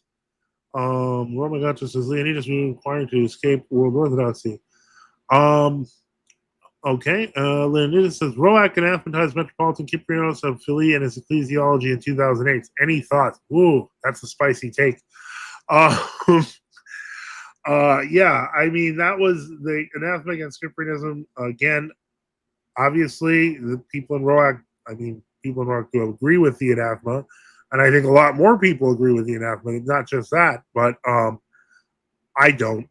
I'm just going to flat out say it. I don't. I think Metropolitan Cyprian was wrong on a lot of things, and ultimately his synod, after he died, realized that the best thing to do was clarify. And maybe it is true that Metropolitan Cyprian just saw the whole thing academically. It is possible. I just have no idea. But Leonidas is a layman in the GSC Stephanos. Glory to God. I don't know if you're in the U.S. I assume you might be part of Agia Skepi in Astoria. Isn't this the same person who said that the MP didn't fall into heresy until the World Council of Churches? Yeah, I have no odd. idea. That is odd. I don't know why. I'm pretty sure that just strikes me as odd. Yeah. But in any case, yeah, that's Archbishop Stephanos of Athens of the mainline Matthewite Synod. Frank says Pope Leo the 14th is traditional. He said no to women priests and women deacons for the TLM and the business. A lot of this is assumption, Frank. He's been Pope a week. We don't really talk about it. I have no thoughts on Pope Leo because I don't think about it. I think isn't he called Joe by his friends or Bob? Bob. His friends call him Bob because he's from Chicago. Don't forget that. Yeah, OTV says GSC Stephanos, never heard of it. Yeah, it's the main Matthewite Synod in Greece, and they have like the one cathedral in New York, and they used to have a parish in Michigan until Bishop Chrysostomos of Philippi died. I don't know what the status is with that. I think there's been some kind of making peace with some parish members. I have no idea. Father, is it true that the GOC Church in Astoria has a depiction of God the Father? I'm pretty sure all of them do. Yeah, that's not a big deal. I'm sure there's one somewhere. I think there is one. I think I've seen a picture. Yeah, I'm pretty sure in Astoria, I remember that was a point they made because the Chrysostom, the Gregorians made such a big deal about it that I think I remember Father Anthony, later Metropolitan Anthony, made a point of showing people that he had an icon of the Trinity in the old style, so he wouldn't be accused of these ridiculous charges, and they are ridiculous, which makes me question the Gregorians' integrity on that one. Yeah. So or TP notes. Yeah, we have one of your people that come from parishes all the time. Yeah, there's a few. You go. That's my point. People are pragmatic. If there's a church, a true Orthodox church near you that isn't in your jurisdiction, it's very common to visit other ones. I've done it. So I'm not gonna. I mean, it's different as a priest, but if you're a layman, as well. Yep. Atomic Lead says the Abbey has a New Testament Trinity icon too. Yep. Absolutely. Reckon says I thought God the Father cannot be depicted. That's a can of worms. Do your own research on that one. I'm sorry, but there's a lot that you can find a lot of stuff just on Google and on the Internet Archive. Father Methodius, I think on Spreaker, that like recording app, I think he has a talk about it. It might be. Do you think it might be on YouTube? Because I bet Father Methodius's channel is on my channel. Might have it on YouTube. You might want to look that up, but it might be faster to find it on Spreaker because I'm not into the podcast world as well as I should be. Yeah. I'm a Cradle True Orthodox from Leonidas says I'm a Cradle True Orthodox from Toronto. I only started learning about all the True Orthodox history a few months ago and was thinking about switching to World Orthodoxy. It's not worth switching to World Orthodoxy. I tried that once. It's not cool. It's not worth it. It starts to look the same, and then you start realizing that there's weird false teachings that if you were a Cradle True Orthodox, you'll recognize them. I have a very strong feeling, and it may be problematic with you later. And so I wish all True Orthodox could unite and strengthen. Don't we all? But yeah, absolutely. There was even a thing this week, and it caused a brouhaha. But we just, let me see here. OTP says Leonidas a bad idea. Leonidas says, for sure, I thank God I found OTP and Father Sway's channel. Yeah, and don't forget to subscribe to OTP's channel. He does have one. And so let's continue.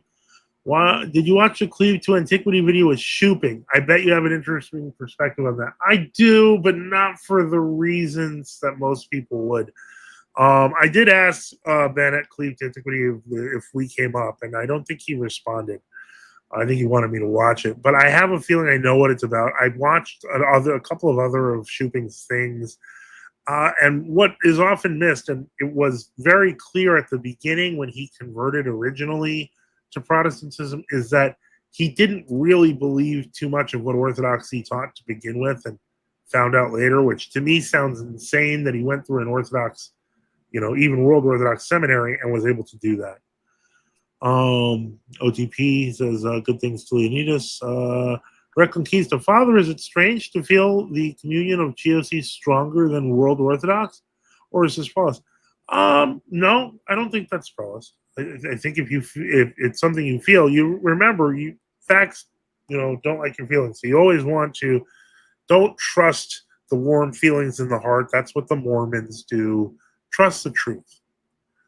John MC says, RC priest Father William Jenkins states flatly that Leo XIV is Pope Francis' man and was sort of at a continuing through despite any traditional detail of vestment ornamentation.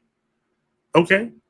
Sunrise gives a thumbs up to that, I guess. Or Leonidas, because I didn't understand the history. Most Cradle True Earth don't, unfortunately. You're right. You're right. My, I didn't exactly do a great job with it. Unfortunately, parents, and this is a shame, but it's on us as parents. Parents tend to think their kids are going to be with them forever, and that's just not how kids work.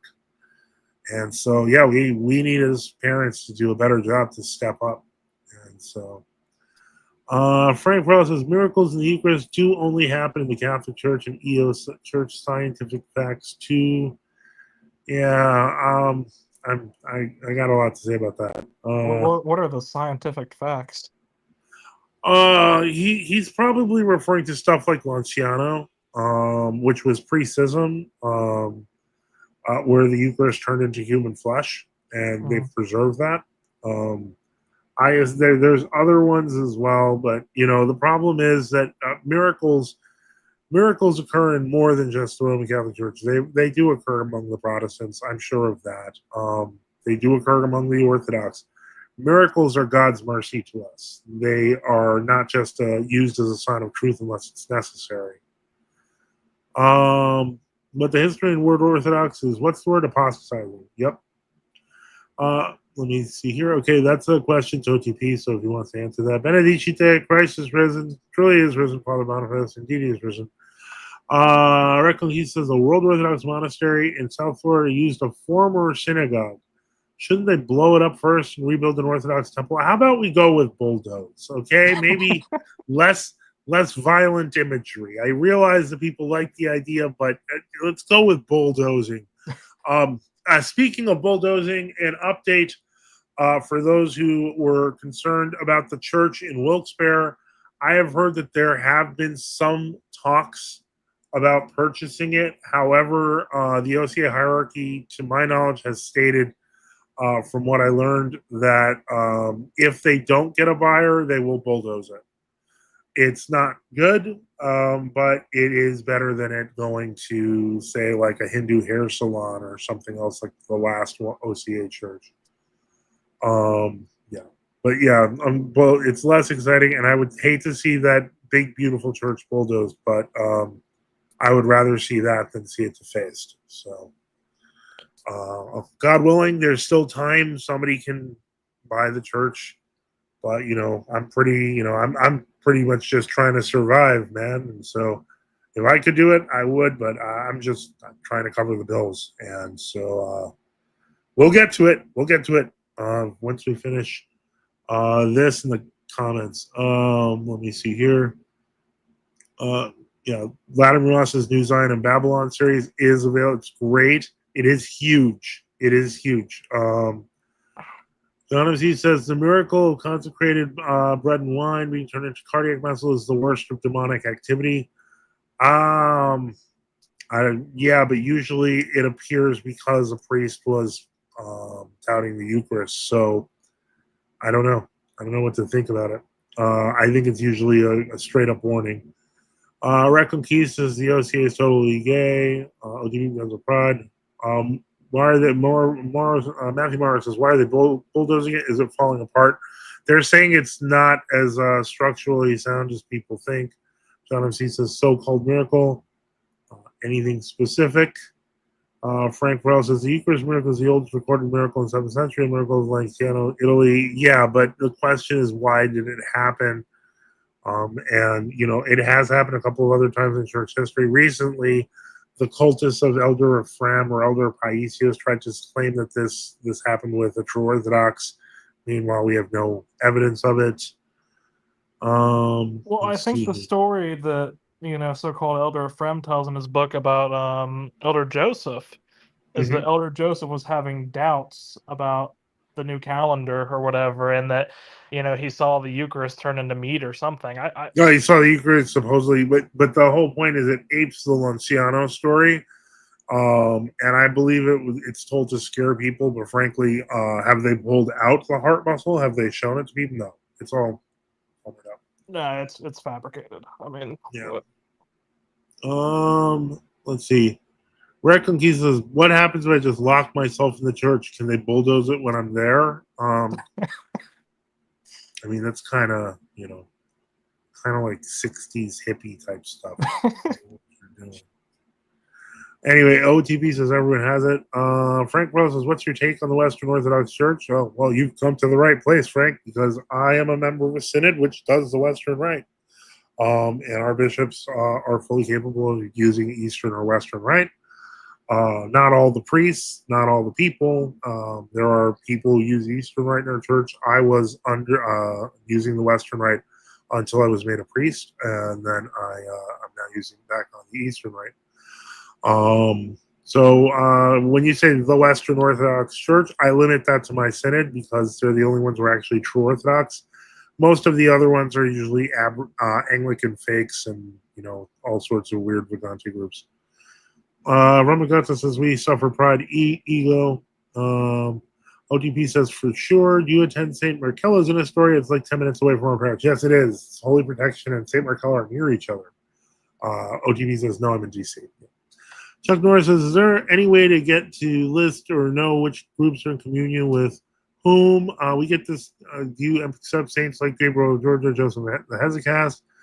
The best thing to do is just ask your local True Orthodox parish who they're in communion with. Ask the priest. We do not accept the glorification of Elder Gabriel of Georgia. Jury's out on whether he's good or bad. Joseph the Hezekiah, St. Joseph the Hezekiah is pretty established in True Orthodoxy. All right, back to this awful video. Perhaps they did, perhaps they did not, but I'm not concerned with what they believed. Oh my God. So you're not concerned with what Nicaea believes? That's correct, yes. Wow. Well, I mean, it's funny because at least Luther was concerned with what Nicaea believed because he believed himself to be, in some sense, a Nicene Christian. Okay. Oh, jeez. The way he talks, man. Can you repeat the resource of depicting God the Father? Yes, it's Google. Um, and archive.org. Like, if you want to look up, I would suggest looking up icons of God the Father in, search engines, and then just going down the list. And you'll find a lot. The basic argument is the Ancient of Days argument, that basically that is not actually depicting God the Father, because God the Father is the image of Christ, and that's simply a depiction of Christ, but older. And so that's kind of because he's the image of God the Father. Sunrise Reconquista on the second. All right, let's get back to this. Christian. So at least you're pretty honest about what being completely divorced from what the Council of Nicaea taught. You don't care. Well, I care to the extent that I believe it. So it's not true from the fact that it was voted on by a bunch of bishops. Yeah, you're going away from. Yeah, it has nothing to do. Again, maybe if you'd had philosophy, you would know the difference between certitude and normative authority. The two different things. You keep going back to certitude, which is not what I'm asking you. I'm asking you if the Council Fathers believed that they had normative authority, that is, that they could bind people's decisions, even if you think it's wrong. They believed if they every bishop believes that they have that right. This is what he doesn't want to touch on. He wants to pretend that the synod is some sort of institutional authority that is only, kind of like each synod is a mini Vatican. Excommunicate Arius and his followers, they believe they have the authority to do that. And you admitted that your church or your group doesn't really operate that way and is a different institution. So to me, that sounds like you're a sectarian and you're not actually in any historical church. Let's see. So as you pointed out, I'm not a respecter of the discipline of philosophy. I think you can get carried away with these abstract terms and end up lost from them. I agree. People I respect historically aren't people of the philosophical discipline. So that's true. Yeah, I think. Yeah, but maybe that's from coming from a place of your own pride and ignorance, because you would know the difference between what I'm Okay. Ladies, are there any PDFs of the full Mozarabic and Gallican liturgy online? There are, both in Latin and in translation. Well, in Mozarabic has Latin and translation. The Gallican not so much. Jay's tone and cadence are grating and annoying, even when the playback speed is set at normal. Yeah, I agree. Can you see Discord? Orthodox Christians, Father, you're gone. He did get banned. John C. Well said. That's cool, Father Joseph. You do Western Rite. I personally don't anymore. I did baptize a family and did Mass and Western Rite for them like a year and a half ago. Rending the webs of the Athenians.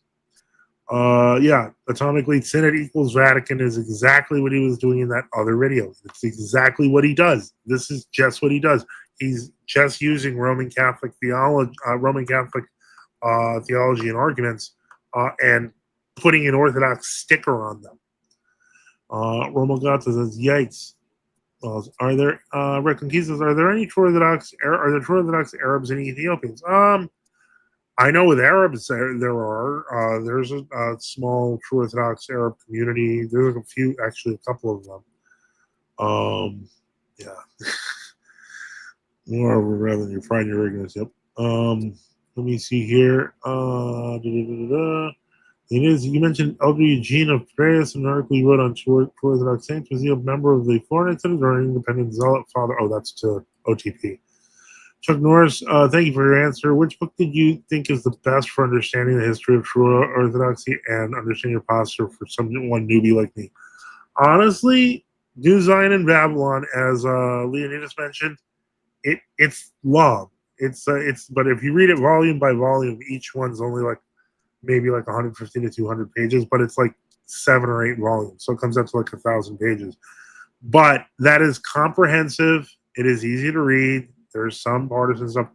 I am trying to work on a simple book of true Orthodox history, and I will tell you, it's daunting, and I have a lot of things to worry about otherwise, which is why I keep begging on the stream. If you notice on the bottom, I still have that ticker up asking for channel support. I do need that support because, I'll tell you a story, but maybe we should end. I don't know. Do we end the Jay Dyer stream? Do you think he's going to say anything else? Well, he was going to talk about true Orthodoxy, wasn't he? No, he never talks about that. I was just pointing out that the things he says about true orthodoxy, he actually knows about and uses them as excuses in orthodoxy. I don't really. It's not really a massive on history, but the Rocor and the GOC book might be good for that. The Rocor and the GOC book actually is a pretty good book. Actually, it's straightforward. That's also by Orthodox Traditionalist Publications. So try to pick that one up, Chuck, and the History of Resistance. So both of those put together will give you a pretty good background. It won't, obviously, doesn't extend. It's not super comprehensive, but it definitely gets all the basic points across. Frank says, was a good show. I have to get up early to go to work tomorrow. Thank you so much, Frank. God willing, you'll come back and we can answer questions about the Orthodox faith. OTP says, okay. I'm not sure. Let me see. Victor, who transpath to Orthodoxy. True Orthodoxy seems to be the Voldemort in his world. LMAO, yeah. Frank says, Dreyer's in it for the money. I mean, I'm not lying. I could use money. But in any case, yeah. Roman got to the very old, closer to Father Sarah from Rosa generation. JD's manner of speaking and his vocabulary style are not my idea of how a 45-year-old Orthodox man should speak. No, they're not. I agree completely. Father, I bought my Bible study Bible. Should I throw it at a Scientologist? In all seriousness, which Bible should I get? As I mentioned, I made my decision on my Bible based on how I'm going to use it. There are a couple of good Bibles. There's one that I saw that I actually do like, but one thing I don't like about it, because most Bible publishers in America, frankly, are Protestant. But there is one that was called the Ancient Faith Bible, not to be confused with the Orthodox Study Bible by Ancient Faith.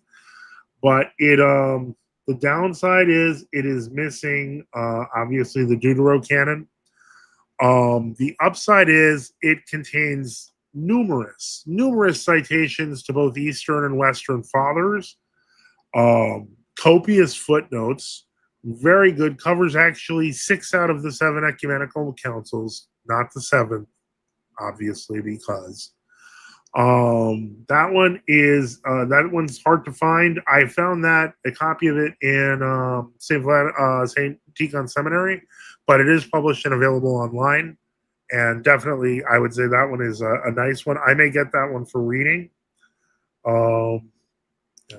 John MC, excuse me, I have to do TT in the little girls' room. Thank you for making that announcement, Jay. All right. Victor Retrain's Path to Orthodoxy says, good night, Father Joseph. Same to you, sunrise. God bless you both. Christos on ST. Memento Mori says, I ended up getting the Thomas Nelson KGB with Apocrypha, which seems to have the full Deuterocanon. Nice big print, so easy to read. Nice big print. Well, I have to go to an eye doctor soon, so that you might have gotten my attention. I need to get my eyes checked because the TMB Bible that I got, there is no large print edition. This is the print I have, and I hate to say this. And so, yeah, I am kind of sad about that, but I'll probably going to have to get a larger print Bible or go to the eye doctor. For those who don't know, I had my stress test on Friday for my heart. I don't know the results yet. I am hoping that I can avoid invasive surgery or an invasive procedure. I'm not sure if that will happen. But yeah, part of the reason why I'm driven to do what I do, and I keep pushing for things like debates, and I keep pushing for things like arguments, and trying to just get more done, is because I don't know how much time I have. And I know that sounds weird. I'm going on 50 this year, and I'm not trying to scare anyone or anything like that. I am just in prime age for men who can drop dead. So it's something that I keep in mind. I believe we have to keep pushing forward because I believe that the ecumenists, the modernists, the surgeonists are on their heels, and we're winning. We're winning all over the world. And I think that we have to keep them. So I bring that up. In any case, Saba says, you're with the GOCS. Any parents there? I've been there. A lovely church. It is a lovely church. I've been there too. My Matishka comes from there. Otherwise, have a great night, Victor. Memento Mori, can you send me that one? No, Holy Cross Church in Toronto. Okay. Yes. That might Saba might visit you on the Canada trip. Oh, Father Boniface is here. Welcome, Father Boniface. Benedicite. Benedicite. Christ is risen. True, indeed, he is risen. Okay, I was going to. All right. So, how are you doing, Father? All right. It's hot. It's gotten hot now in Florida, and it's going to be hot for a while now. Nice. Yeah. Well, I'm not sure what else I'm going to do with it. I think I'm going to. I'm sick of listening to Today Dyer. The points have been made. It's like listening to like nails on a chalkboard. Give me a second. The next thing I was going to do and talk about. Okay.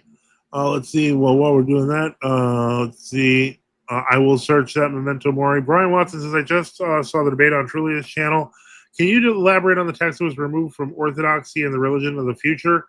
I would suggest if you look at my channel page, you will notice that there's a video that says He Knew with Father Peter Here's His Face on it. It actually covers all the stuff about the texts that were removed from that channel. So I don't want to repeat myself here when I can just refer you to a video where we talked about it, relative detail. Let me see here. Leonidas with Trey Rendon, unfortunately. We're hoping to demolish and rebuild this year. Leonidas says, Reader Sabes with the ROAC. And he says, Patra Benedicite, good to see you, Father Boniface. And, good to see you. God bless. It being hot. It was 99 degrees in Louisiana.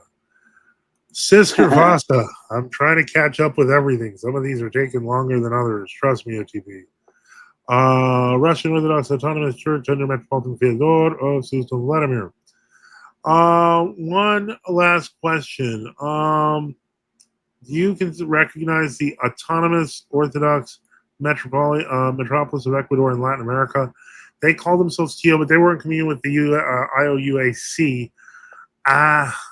That's a tough one. I have not been in communication with them for a very long time. Our Archbishop Irenaeus in Texas may know more, but they kind of they were part of us, but they eventually started supporting weird groups, doing the services weird. We started learning a lot more stuff, and everyone kind of just broke communion with them. Brian Watson says, thank you, 10-4, thank you kindly. And I think it's related with your church, just to name. It was to some degree related with us. I'm not going to lie about that. However, they flaked out and just became weird.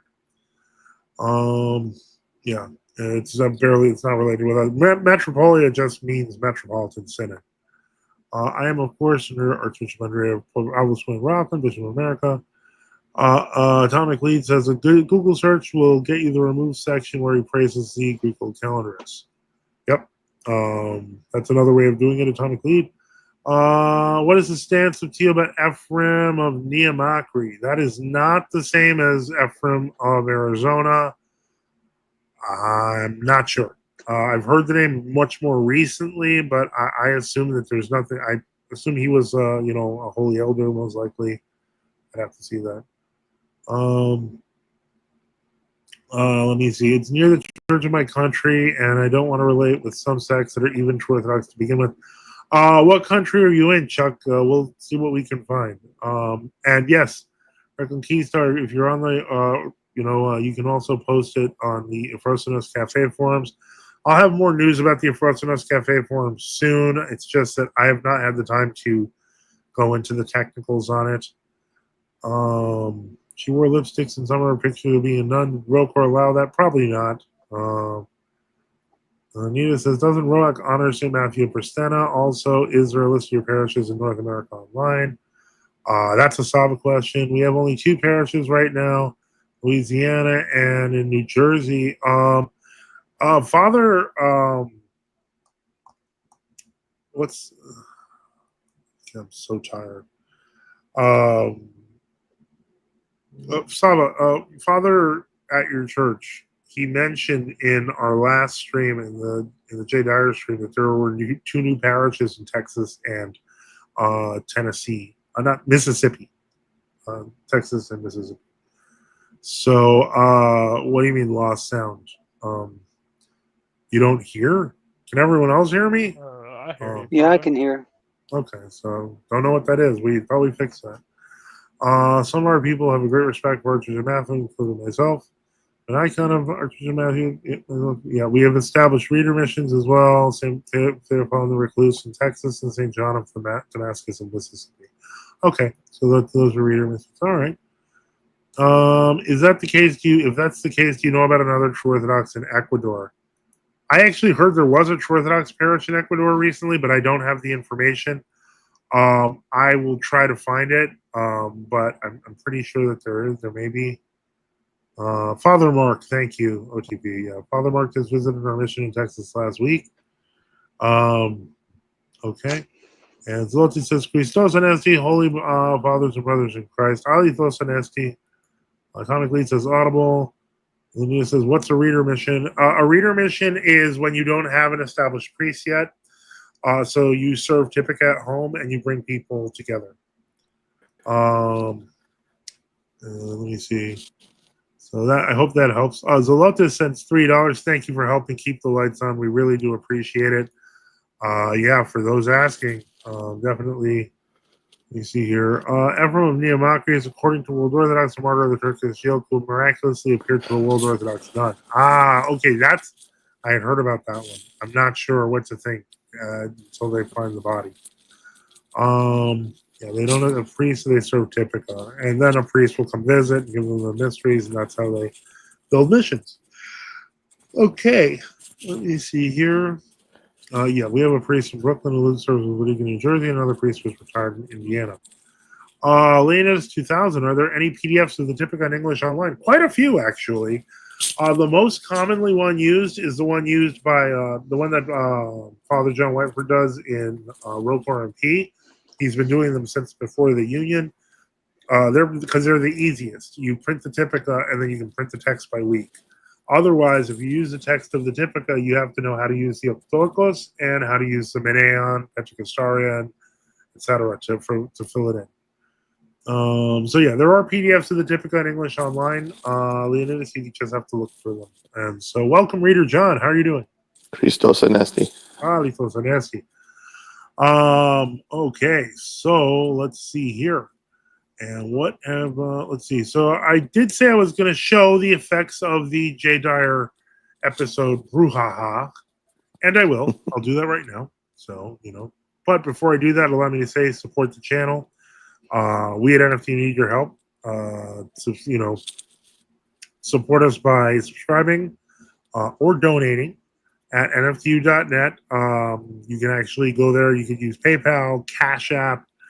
You can use BTC, LTC, or XMR. You can also look in the description and do that, or you can send on Give, Send, Go.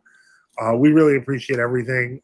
We pray for those of the Orthodox in our chapel. We pray actually for everyone in our chapel, but we pray for those of the Orthodox in the altar. And so let me see here. I have been looking for oil from Archbishop Matthew's relics. You happen to know where I can find some? Most likely Greece. Greece, yeah. Yeah, you have to go to Greece for that. All right, so let's take a look here, and let's go here. Okay, so let's go to the actual page, and we're going to share it.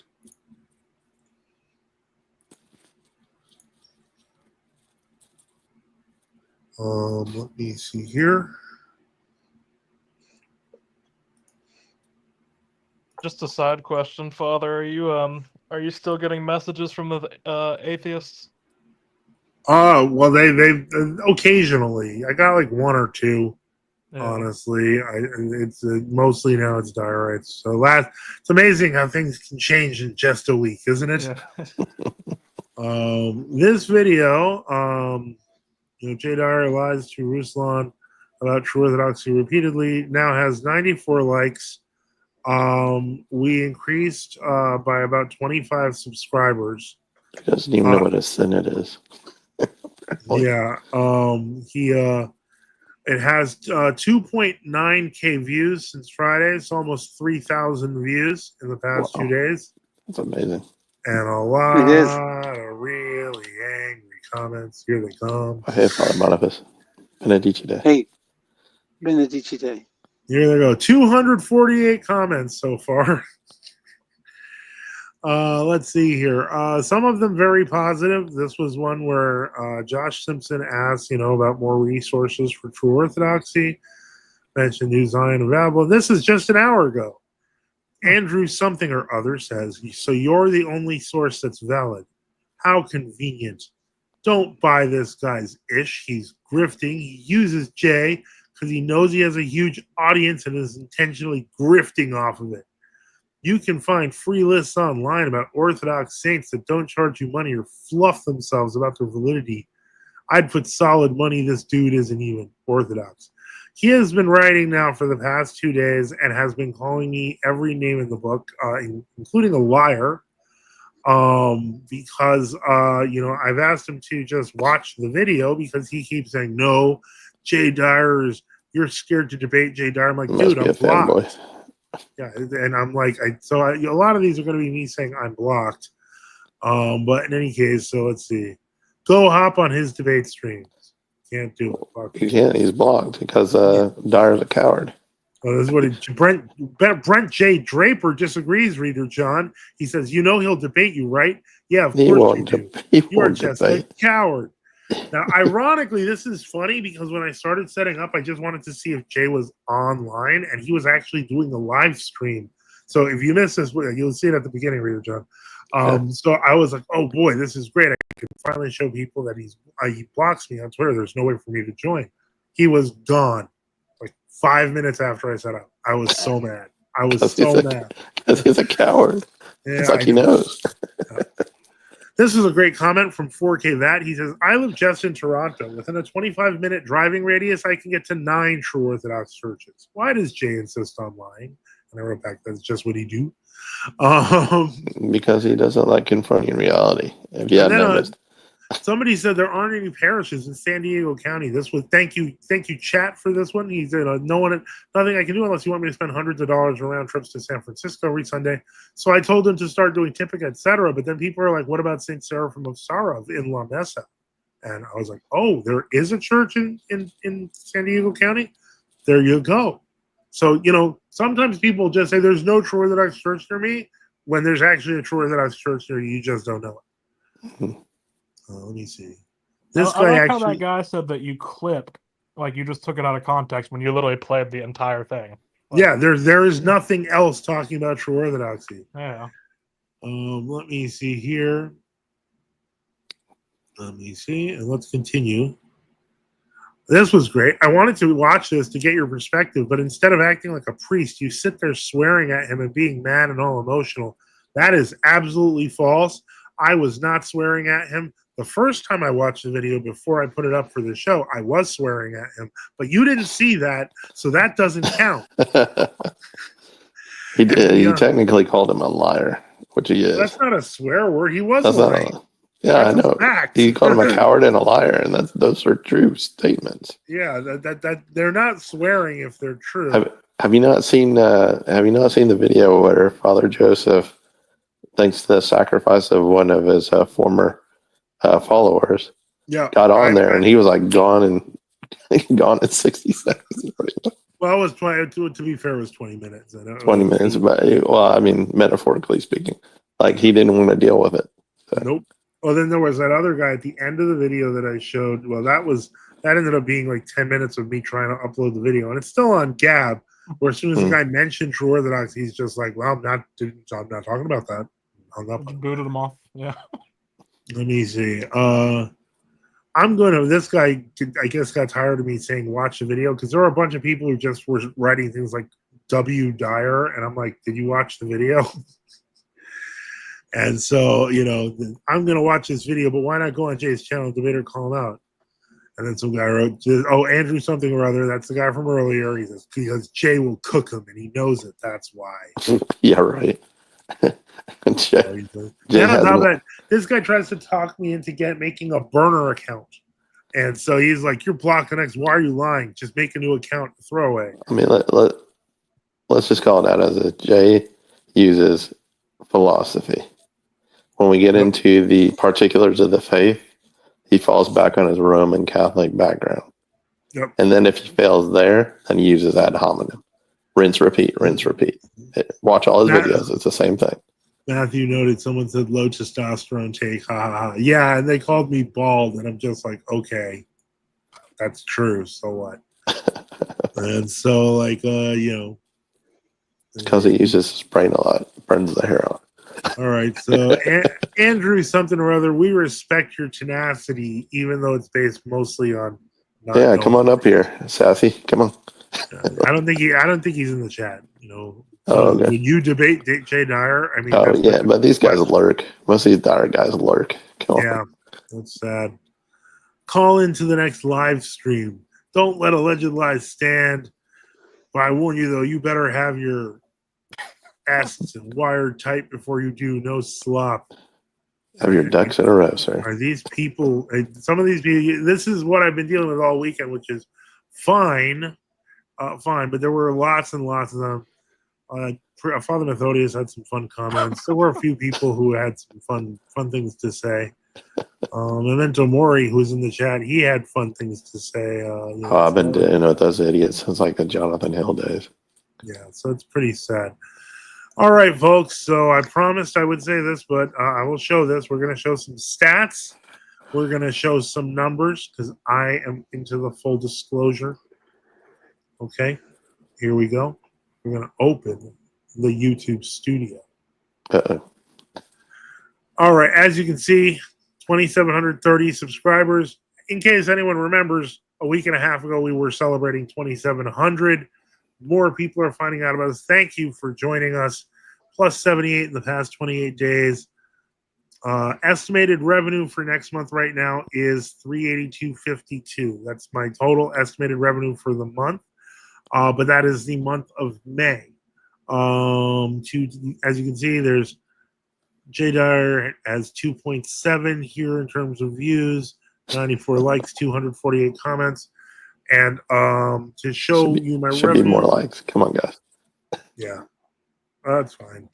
But I have added the members tab to my main page. So if you want to become a member and have your user image shine out there, it's there. We got that.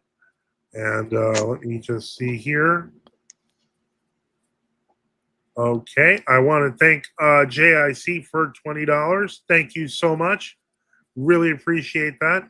And now to show you my actual YouTube income, I have to go into Studio on the phone. So allow me to do that real quick, and then I will show you some interesting numbers. All right, so let me make my face bigger on this one. So hold on. Okay. So I'm going to show you. This is the YouTube Studio app, and to show you how much I made for the month of April.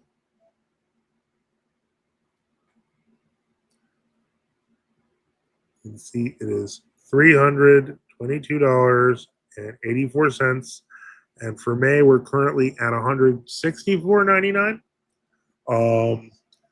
I don't make too much with this. I'm not rolling in the dough. I have been helped off of YouTube by many great donors who have been really helpful. I would say I probably, in total, made around $40,000 over 2 years. And that includes a really kind donation for a vehicle because my vehicle was falling apart. But yeah, so these things actually keep me alive. They keep my family alive, and we keep going because we want to expose the truth and we want to get the truth out there, and it's working.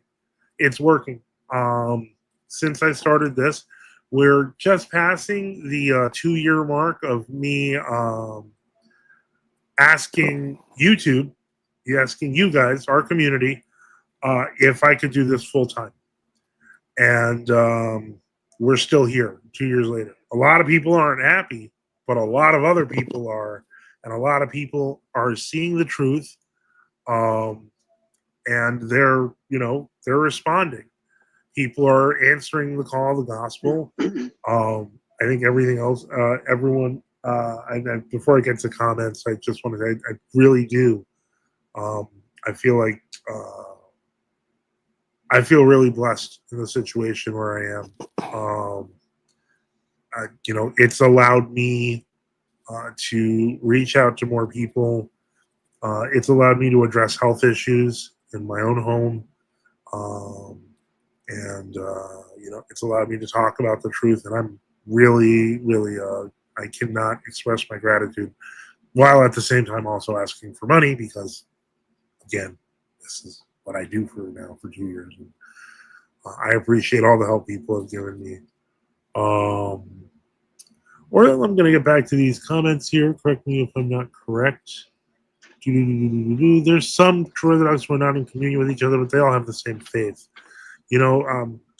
True faith is way more important than formal communion. Okay, that's an inside Leonidas Salas comment. So I'm going to skip that.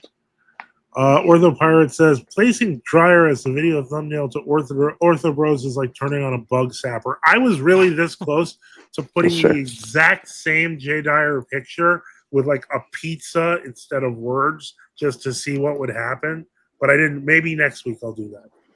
I'm going to milk that cow as hard as I can. Let's see here. Okay.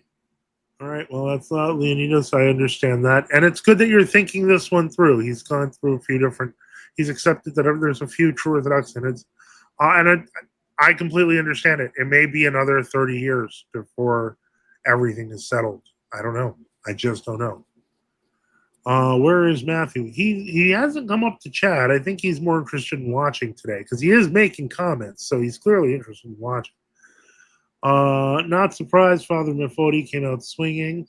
Yep. I expect another. Yeah, he had lots to say, and I hope that it seems that he's still growing his parish. He's still growing his missions, and a lot of the battling was on Twitter, surprisingly, on X, and a lot of people started asking, wait a second, this doesn't sound like the history I was taught at all, and so this weekend I was sending links to people, to documents, to and people are listening. Recklin Key says, I told true friends about true Orthodoxy and how terrible the heresy of world Orthodoxy was, and they were very interested. People love learning the truth when they realize they've been lied to. What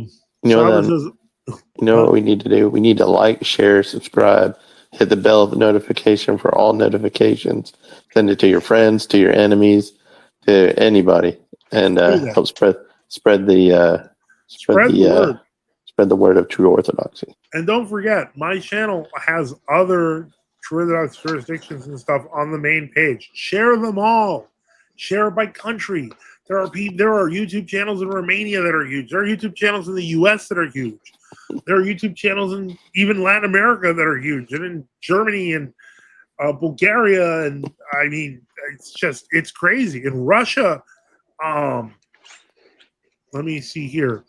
Leonidas asks, do you make anything off the NFTU website? Currently, no. Many years ago, I tried using Google AdSense on it. That did not make much money. It ended up ultimately making me a total of about $500. What I am planning to do, however, is hopefully in the next few months get an NFTU Frosenos Cafe store, and there are already items that I've been considering and looking at, and hopefully people can give through that. But this is connected to the NFTU website, so I consider it all like my baby. It's all connected. So when I tell people to go to NFTU.net, that's because the payment methods for like PayPal, which requires a specific button, and generally the most reliable way for crypto is using the QR codes, and I can put those on the bottom, which I can't do on YouTube. I really should update NFTU more. I probably will put up Subdeacon Victorious' newest article on Sister Vasa, who apparently got into a brouhaha is the word of the day here, folks. But she got into a brouhaha with Bishop Luke of Syracuse, who I guess in the email chain just declared her defrocked, and she's like, serves you right, and didn't respond, and then put up a Facebook page like, haha, I've been part of the OCU, the new Orthodox Church of Ukraine under the EP, like the whole time. And so that's not all she's been doing. yeah, so then she took a picture of herself with and without her habit, I guess to show that no matter what she's wearing, she's still Sister Vasa, and the rest of us are all sorry. Let me see here. Okay, Sava says, I have an edit of Jay Dyer that really rile them up if you're interested, Father. Maybe. Father Mark was actually talking about the necessity of evangelizing our lives today in a sermon. He's not wrong.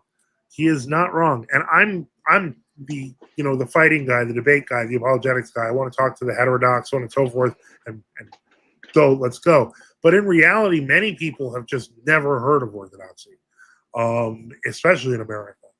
So we should be throwing that out there. Very important. And I think people like Father Methodius, a lot of his sermons are about that. So very true. Rick Conquista says, I told my friend about his marriage being invalid because his wife was not Orthodox during the marriage. They were going by OCA guidelines instead of the councils, and he was not mad or offended. By the way, who created those guidelines for the OCA? It used to be SCOBA. They had common guidelines. I would assume it's the Synod of the OCA at the. Oh wow. OTP says she posted that she's in Rome with the OCU bishops tonight. LOL. Sister Vasa is just she shine on you crazy ecumenist. OCU is just a synonym for UGCC, by the way. Yeah, basically they're kind of it's CIA, it's UGCC with more CIA funding. Yeah. So she's okay. Leonida says $10. Why do so many Cradle True Orthodox switch to World Orthodoxy? I guess a lot of them don't know the history since they can go to church on Easter and get their kids baptized, and very appealing to some. A lot of it is due to marriage, and a lot of it is due to, as I mentioned earlier, parents not being clear enough with their kids on this stuff.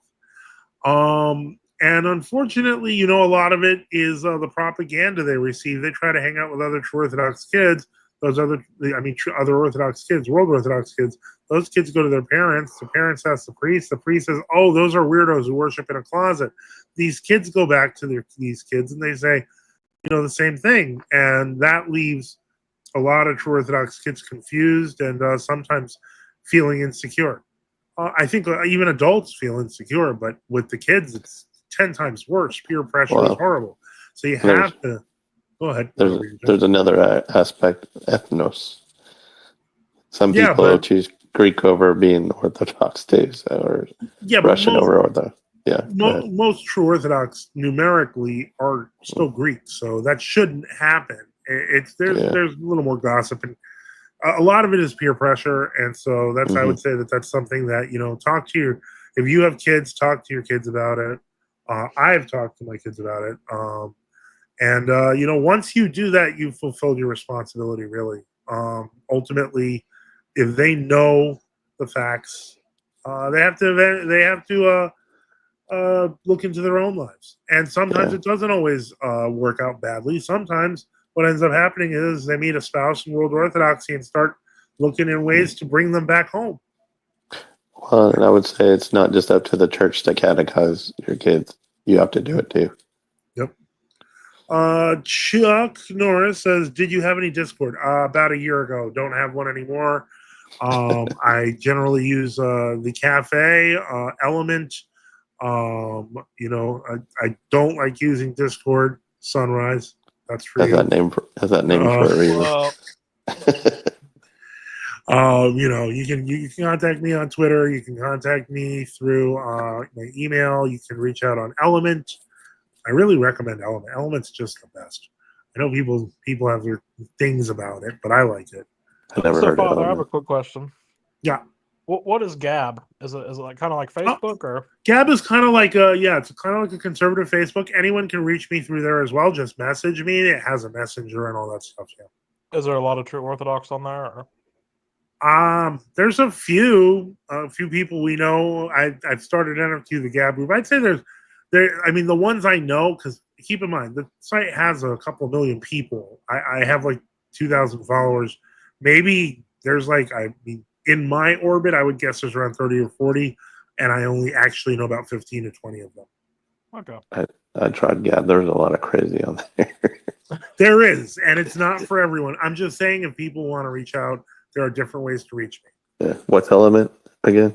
Element is, if you go to matrix.org, it's an open source messenger, and you can create that. It has groups on it. I'm not on any groups, but I can put in my my Element info is Father Joseph Swaden matrix.org.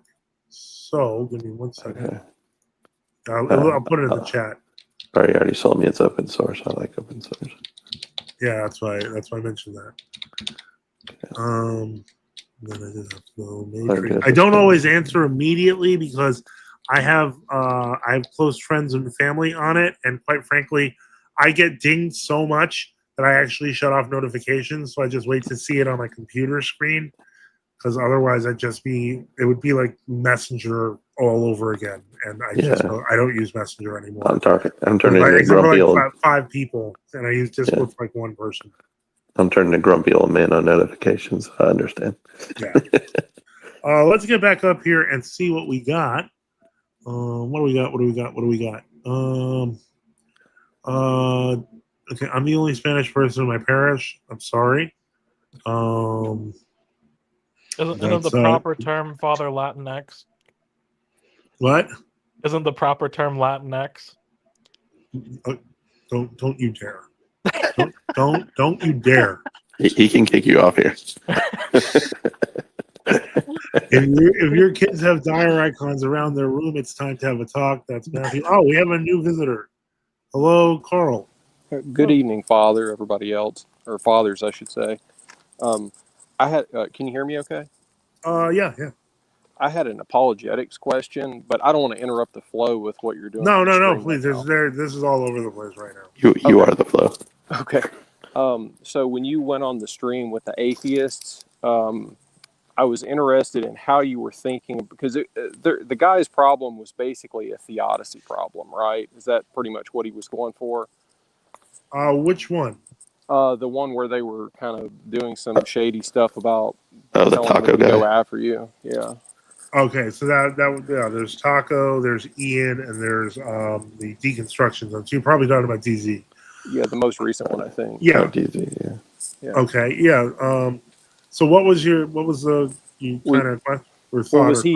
Was his critique theodicy? Was he just saying that, based on what we see, God would have to be evil, therefore, he can't be the Christian God? Was that pretty much what they were going for? I don't think so. I think that if anything, that would be closer to what Ian was arguing in some cases, but it doesn't really work because of the nature of human participation with God and against God. But more importantly, he started it with that kind of opening because he started it with babies in slavery, which are 2 very common Old Testament attacks. And so basically what I found is that when you counter that with, well, sometimes killing babies is okay, sometimes slavery. He did go to rape at one point, but again, the whole point is it's not really problem of evil. What it is riling your audience. And so ultimately, if he was serious and honest, one could say, if you had to commit a rape or a building would be blown up with 1,000 people, ultimately, what he was trying to avoid was degrees of evil. And because I noticed that he was avoiding degrees of evil, I concluded that he wanted to make it black and white, not for me, but for his audience. And what he was actually doing was riling them up. And then when he asked for my address, it was simply confirmed.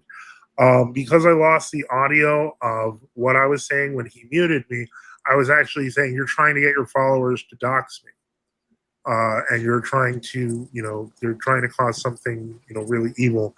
And he called me some POS or something right after I said that. So I think his goal ultimately was when he couldn't make me look stupid, which was his goal, because he had a very one-track argument. That's why when you bring up the Odyssey, I don't even think he was thinking that far. I think he was really just trying to make me either look really bad or, barring that, try to cause trouble for my life. From what I saw, I don't think he had enough intellectual acumen to go there. He went straight to personal attack. So I think what he wanted to try to do was to cancel you with your parishioners or something. He wanted to. Yeah, he wanted his I guys mentioned to, that. Yeah. Yeah. That wouldn't work. Well, of course not. yeah, good luck with But it. it's kind of a sick thing. But I think he was, after he kind of realized that maybe that didn't work. I think he was trying to threaten you. Yeah, then he putting turned his followers on me because he realized that he wasn't going to get any of mine. Right. But I agree with you, and it seems like it's very. I don't know. It's repugnant to me, because what he was really trying to do is to say, you as a modern person in this post-enlightenment world, whatever you think about morality, that's what God and God's world needs to be in line with. Not God as the creator and master of the universe, who's beyond comprehension. You don't have to try to comprehend him. He has to adhere to whatever your modern morality is. And I thought that was really, I would be embarrassed if I was one of his followers and kind of recognized what was going on. Anyhow, I found it repugnant and just wanted to ask you what your line of thought was and how you were trying to draw him out and what your strategy was in dealing with him. But I think you kind of already explained that. Yeah, I don't come in with a strategy. Because I didn't know anything much about him, and I hate to say this, but 99% of the debates that I've been in that actually happen, I have no idea what I'm going to hear. I just, and it's not like that's because I'm like this amazing debater or something. I'll tell you a funny story. When I first converted to Orthodoxy, and I've told this story a couple of times, but when I first converted to Orthodoxy, I was given some, and I consider it miraculous, some level of knowledge of basic biblical argument, but not like not expert or anything. I was not basically I was a kid, and so I'm going through as I'm converted, a couple of weeks have passed. I'm getting angry emails from people because I apologized and took down my old Catholic apologetics website and said I'm becoming Orthodox. So I was getting massive hate mail every day for like 2 weeks. Then somebody at the time, someone sends me this thing like, hey, would you like a copy of this book by Scott Butler called Jesus, Peter, and the Keys? And back then, Scott Butler was an up-and-coming Roman Catholic apologist. So I said, sure. But what I didn't know is that it came with Scott Butler. So a day after I got the book, I get a phone call from Scott Butler, the author, and he's going through all these things in his book. And I'm at that point, a 22-year-old kid, like really shocked at how, first off, I'd never been in like that, like a vociferous debate, etc. What to do or what to say. And he's throwing massive numbers of facts at me that I have not substantiated because I'm a 22-year-old kid who just converted.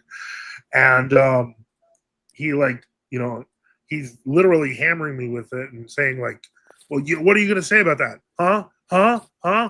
It's that you said you converted to Orthodox. You don't know this? How come you don't know this? And I didn't know what else to do, so I made the sign of the cross.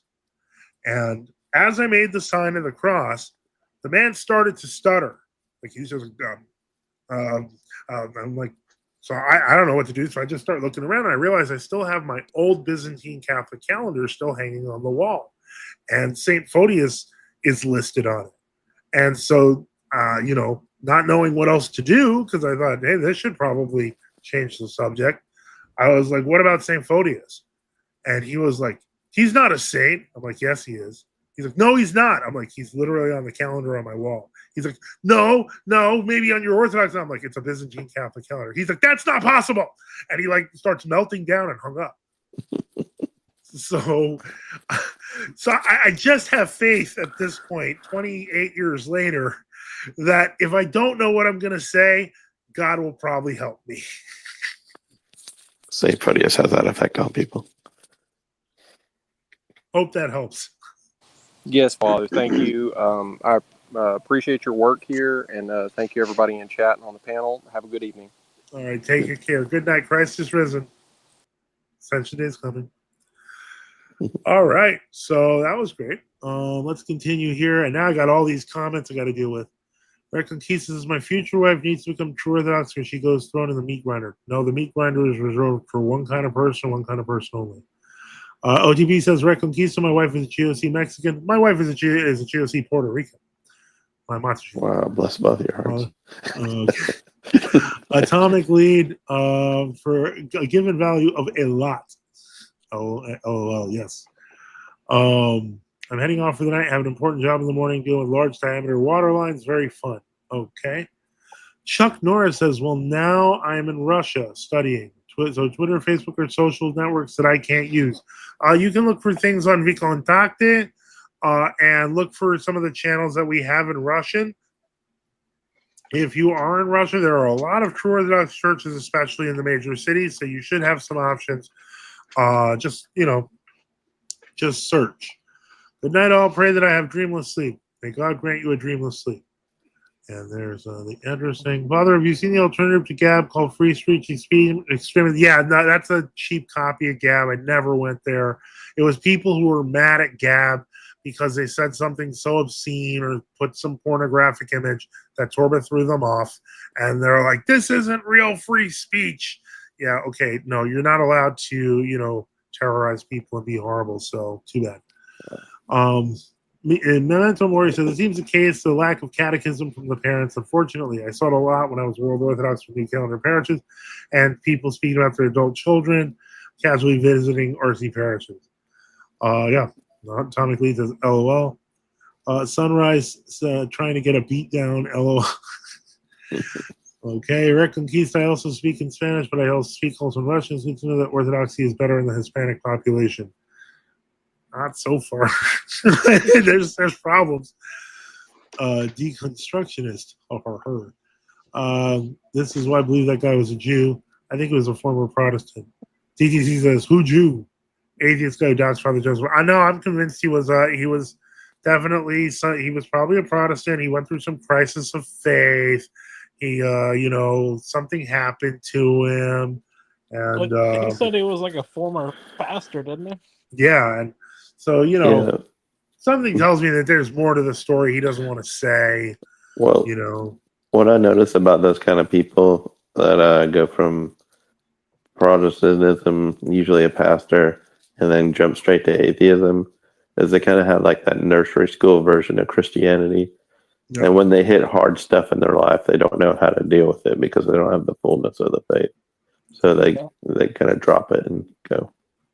Very true. That atheist guy, Josh, probably must have a giant nose and a tiny head. No, I think he was. No, I think he was not Jewish. OTB says the mass hate emails I got when I first came to the GOC was fun. I feel you, brother. Reconquista Orthodox says, Father, is your wife Puerto Rican from New York? Of course she is, because I am also from New York. Although that was really coincidental, but it turns out that what's funny is that we met at, when I was in, we first talked when I was in Russia, and I came back and it turns out she grew up like 10, 15 blocks away from me.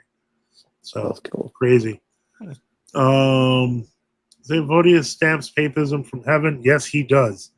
Leonida says, is ROAC the largest of the true Orthodox synods in Russia? I am not sure. I am actually not sure.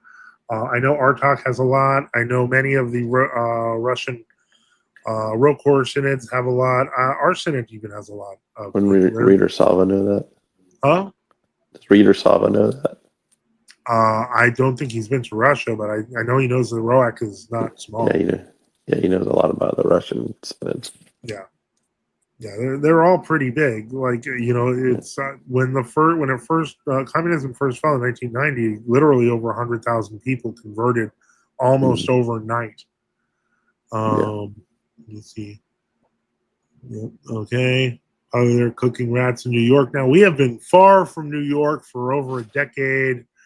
That's fine with me.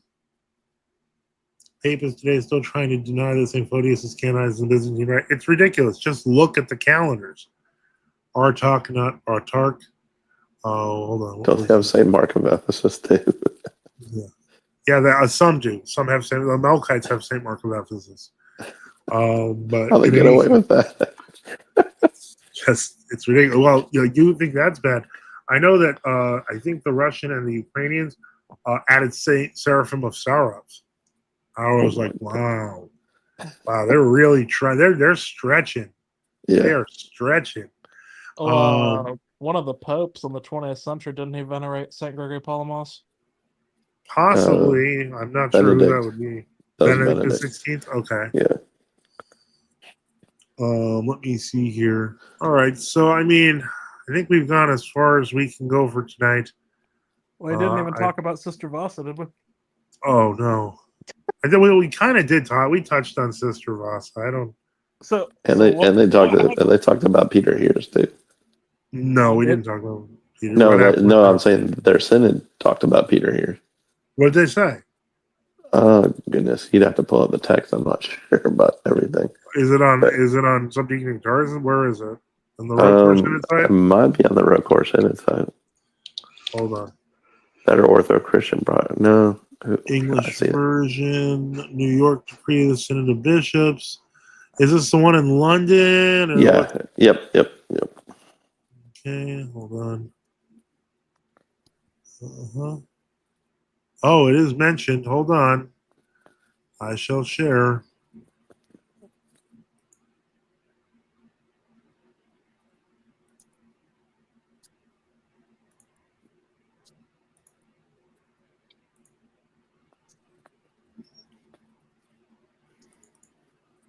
So is he finally officially out? He was never in with them. It's so Web 2.0.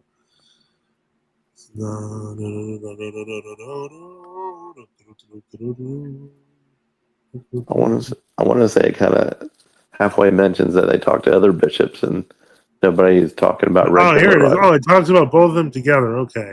Yeah. It says, discussing church disciplinary matters, the archpastors reviewed the correspondence of His Grace Bishop Luke of Syracuse with Barbara Yurievna Larina, formerly Nun Vasa, in which His Grace informs her of the removal of her cassock and veil for disobedience.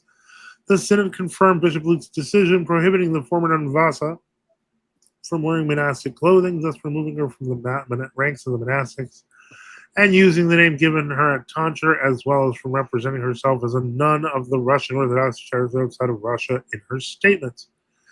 Regarding the case of Archpriest Peter Hears, the Synod resolved to remind clergy and faithful that he is not blessed to serve, preach, or give lectures in parishes, monasteries, or other institutions of the Russian Orthodox Church of Russia until his canonical status is clarified.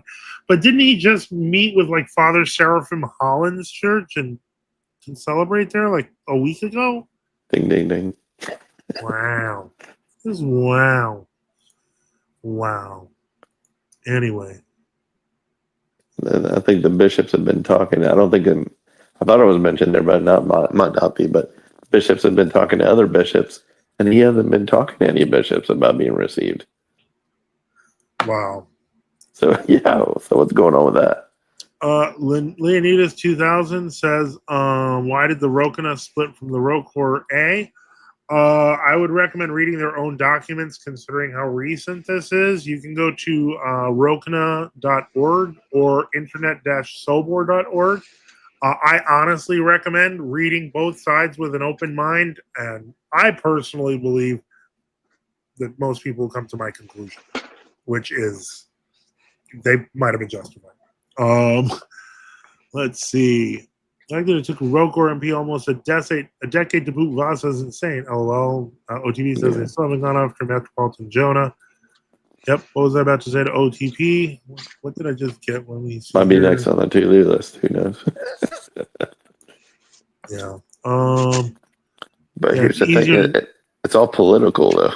It's The political. Holy Orthodox Ethos Church of Arizona. It is, yeah. He doesn't want that anymore. It's easier to be a Vigante priest, and that doesn't have to answer anyone. That's true. I mean, he's running a business. He's, occasionally he gets to Grifter. yeah. Hey, Hey, if the shoe fits, respect right? the grift. I support my grift. Support the channel. We at NFTU need your help. Support us by subscribing or donating at nftu.net. Whether on PayPal, GiveSendGo, Cash App, XMR, LTC, and BTC. Leonidas asks, when did this? What was that? Like 2017 or something? It was pretty recent. when she did that thing with No. Leonidas asked about the Rocore Rokana split. I'm sorry. Yeah, I'm not sure. That was I think that was 2016 or 2017. It was not long. It's less than a decade. I get lost in the acronyms. Yeah. You'd probably, let me see here. Yeah, Rokana.org, I guess.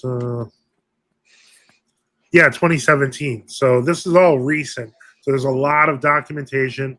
Just go to the Rocore A website, which is internet.sabor.org, and the Rokana.org website, and all the documents are there. And I say I personally leave it all up to, up to that. He has Neophytos in Cyprus, the Papist prayer. Yeah. The Uniate Concelebrator. Sunrise. You must have the Neo-Athonite Elder Phronima. You gotta say Phronima 3 times, yeah. Phronima. Well, Elder. All right. Well, with that, I think we're gonna cut it off. Father Boniface, did you have any stuff you wanted to add to today's? Because you've been quiet the whole time. I know. I'm just listening. I'm a little tired. I got my a doctor visit tomorrow, so I'd ask for prayers. And then aside from that, nothing much. I'm just continuing to produce some of my stuff, and reaching out to the Protestant world, the Presbyterians, and calling them to accountability for their error. And so, it's I put out my latest, and it's probably geared to a small listening audience, but who knows? Lord, what's it called? What's it about? It's called Presbyterian Preliminary Principles. And I'll tell you something. The debate between, let's say, Presbyterians and Orthodox, or anyone else, as far as I was concerned, always deals with the theological, rationalistic. But when you get into their book of church order, you're dealing with a practicum.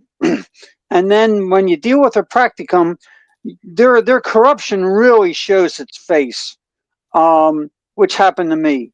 And so I open up their book of order and I expose it for what it is. And I just did, and this was written by John Witherspoon in 1789, these preliminary principles, which goes to show you that Witherspoon put his signature to the Declaration of Independence, which shows that there's a Scottish Presbyterian minister who's in alignment with the humanistic declaration by Thomas Jefferson. So that says a lot.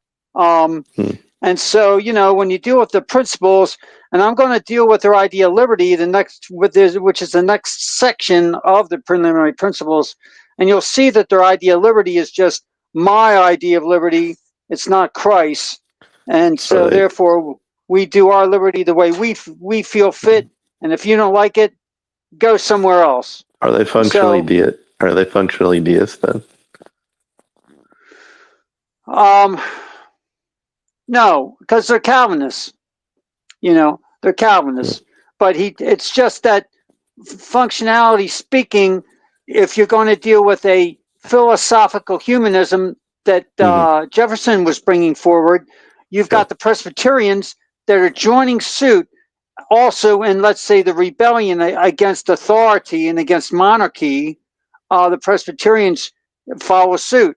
And I deal with that in my recent one on the preliminary principles because I deal with the fact that they claim to be a order which is from the bottom up instead of from the top down. And I quote Elroy Taylor, their former stated clerk, as saying that Presbyterian, their branch, declares to be from the bottom up in its authority structure. And I just compared that to the rebellion of Korah in Numbers. I forget the chapter 16, or I forget. And I just said that's the same as the rebellion of Korah. And so, well, you talk about lies today. Our country was founded on lies. And the Protestant church is just lies. And so we've grown up in a culture of lies for the last 300 years. So when you think of that, you've got a lot of work on your hands, a lot of reprogramming, and a lot of, let's say, separation from the evil thought of this world, and just focus on the Lord and orthodoxy. So I'm just seeing what kind of reaction I get. Hopefully I get some converts. That's what I'm looking for. Somewhere far, far away in Alabama, there's a man sitting in a truck with his blood pressure rising right now.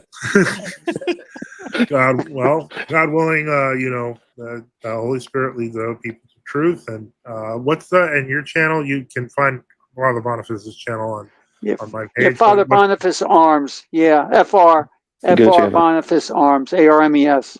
All right. Let me see here if there's any last comments, because I am going to Jewish lies everywhere. We know, Rick and Keystone. We know. All right. Well, thank you to everyone, to our guests, to those who popped on for a question, etc., to Sunrise, to Reader John, to Father Boniface here, to our listeners, to those who had questions, those who had comments, and to those who support our mission. Gotta hammer it one last time, folks. Support the channel. We at NFTU need your help. Support us by subscribing or donating at nftu.net and on GiveSendGo. We remember all of you in our prayers, and thank you for the support for NFTU. And as always, if you appreciate what we do here, like and subscribe. Thank God, and pray for us. Have a great night, everyone. And Christ is risen. Truly is risen. He's risen indeed. Stephanie ended with, Reader John, you are too funny. I guess you are. Okay.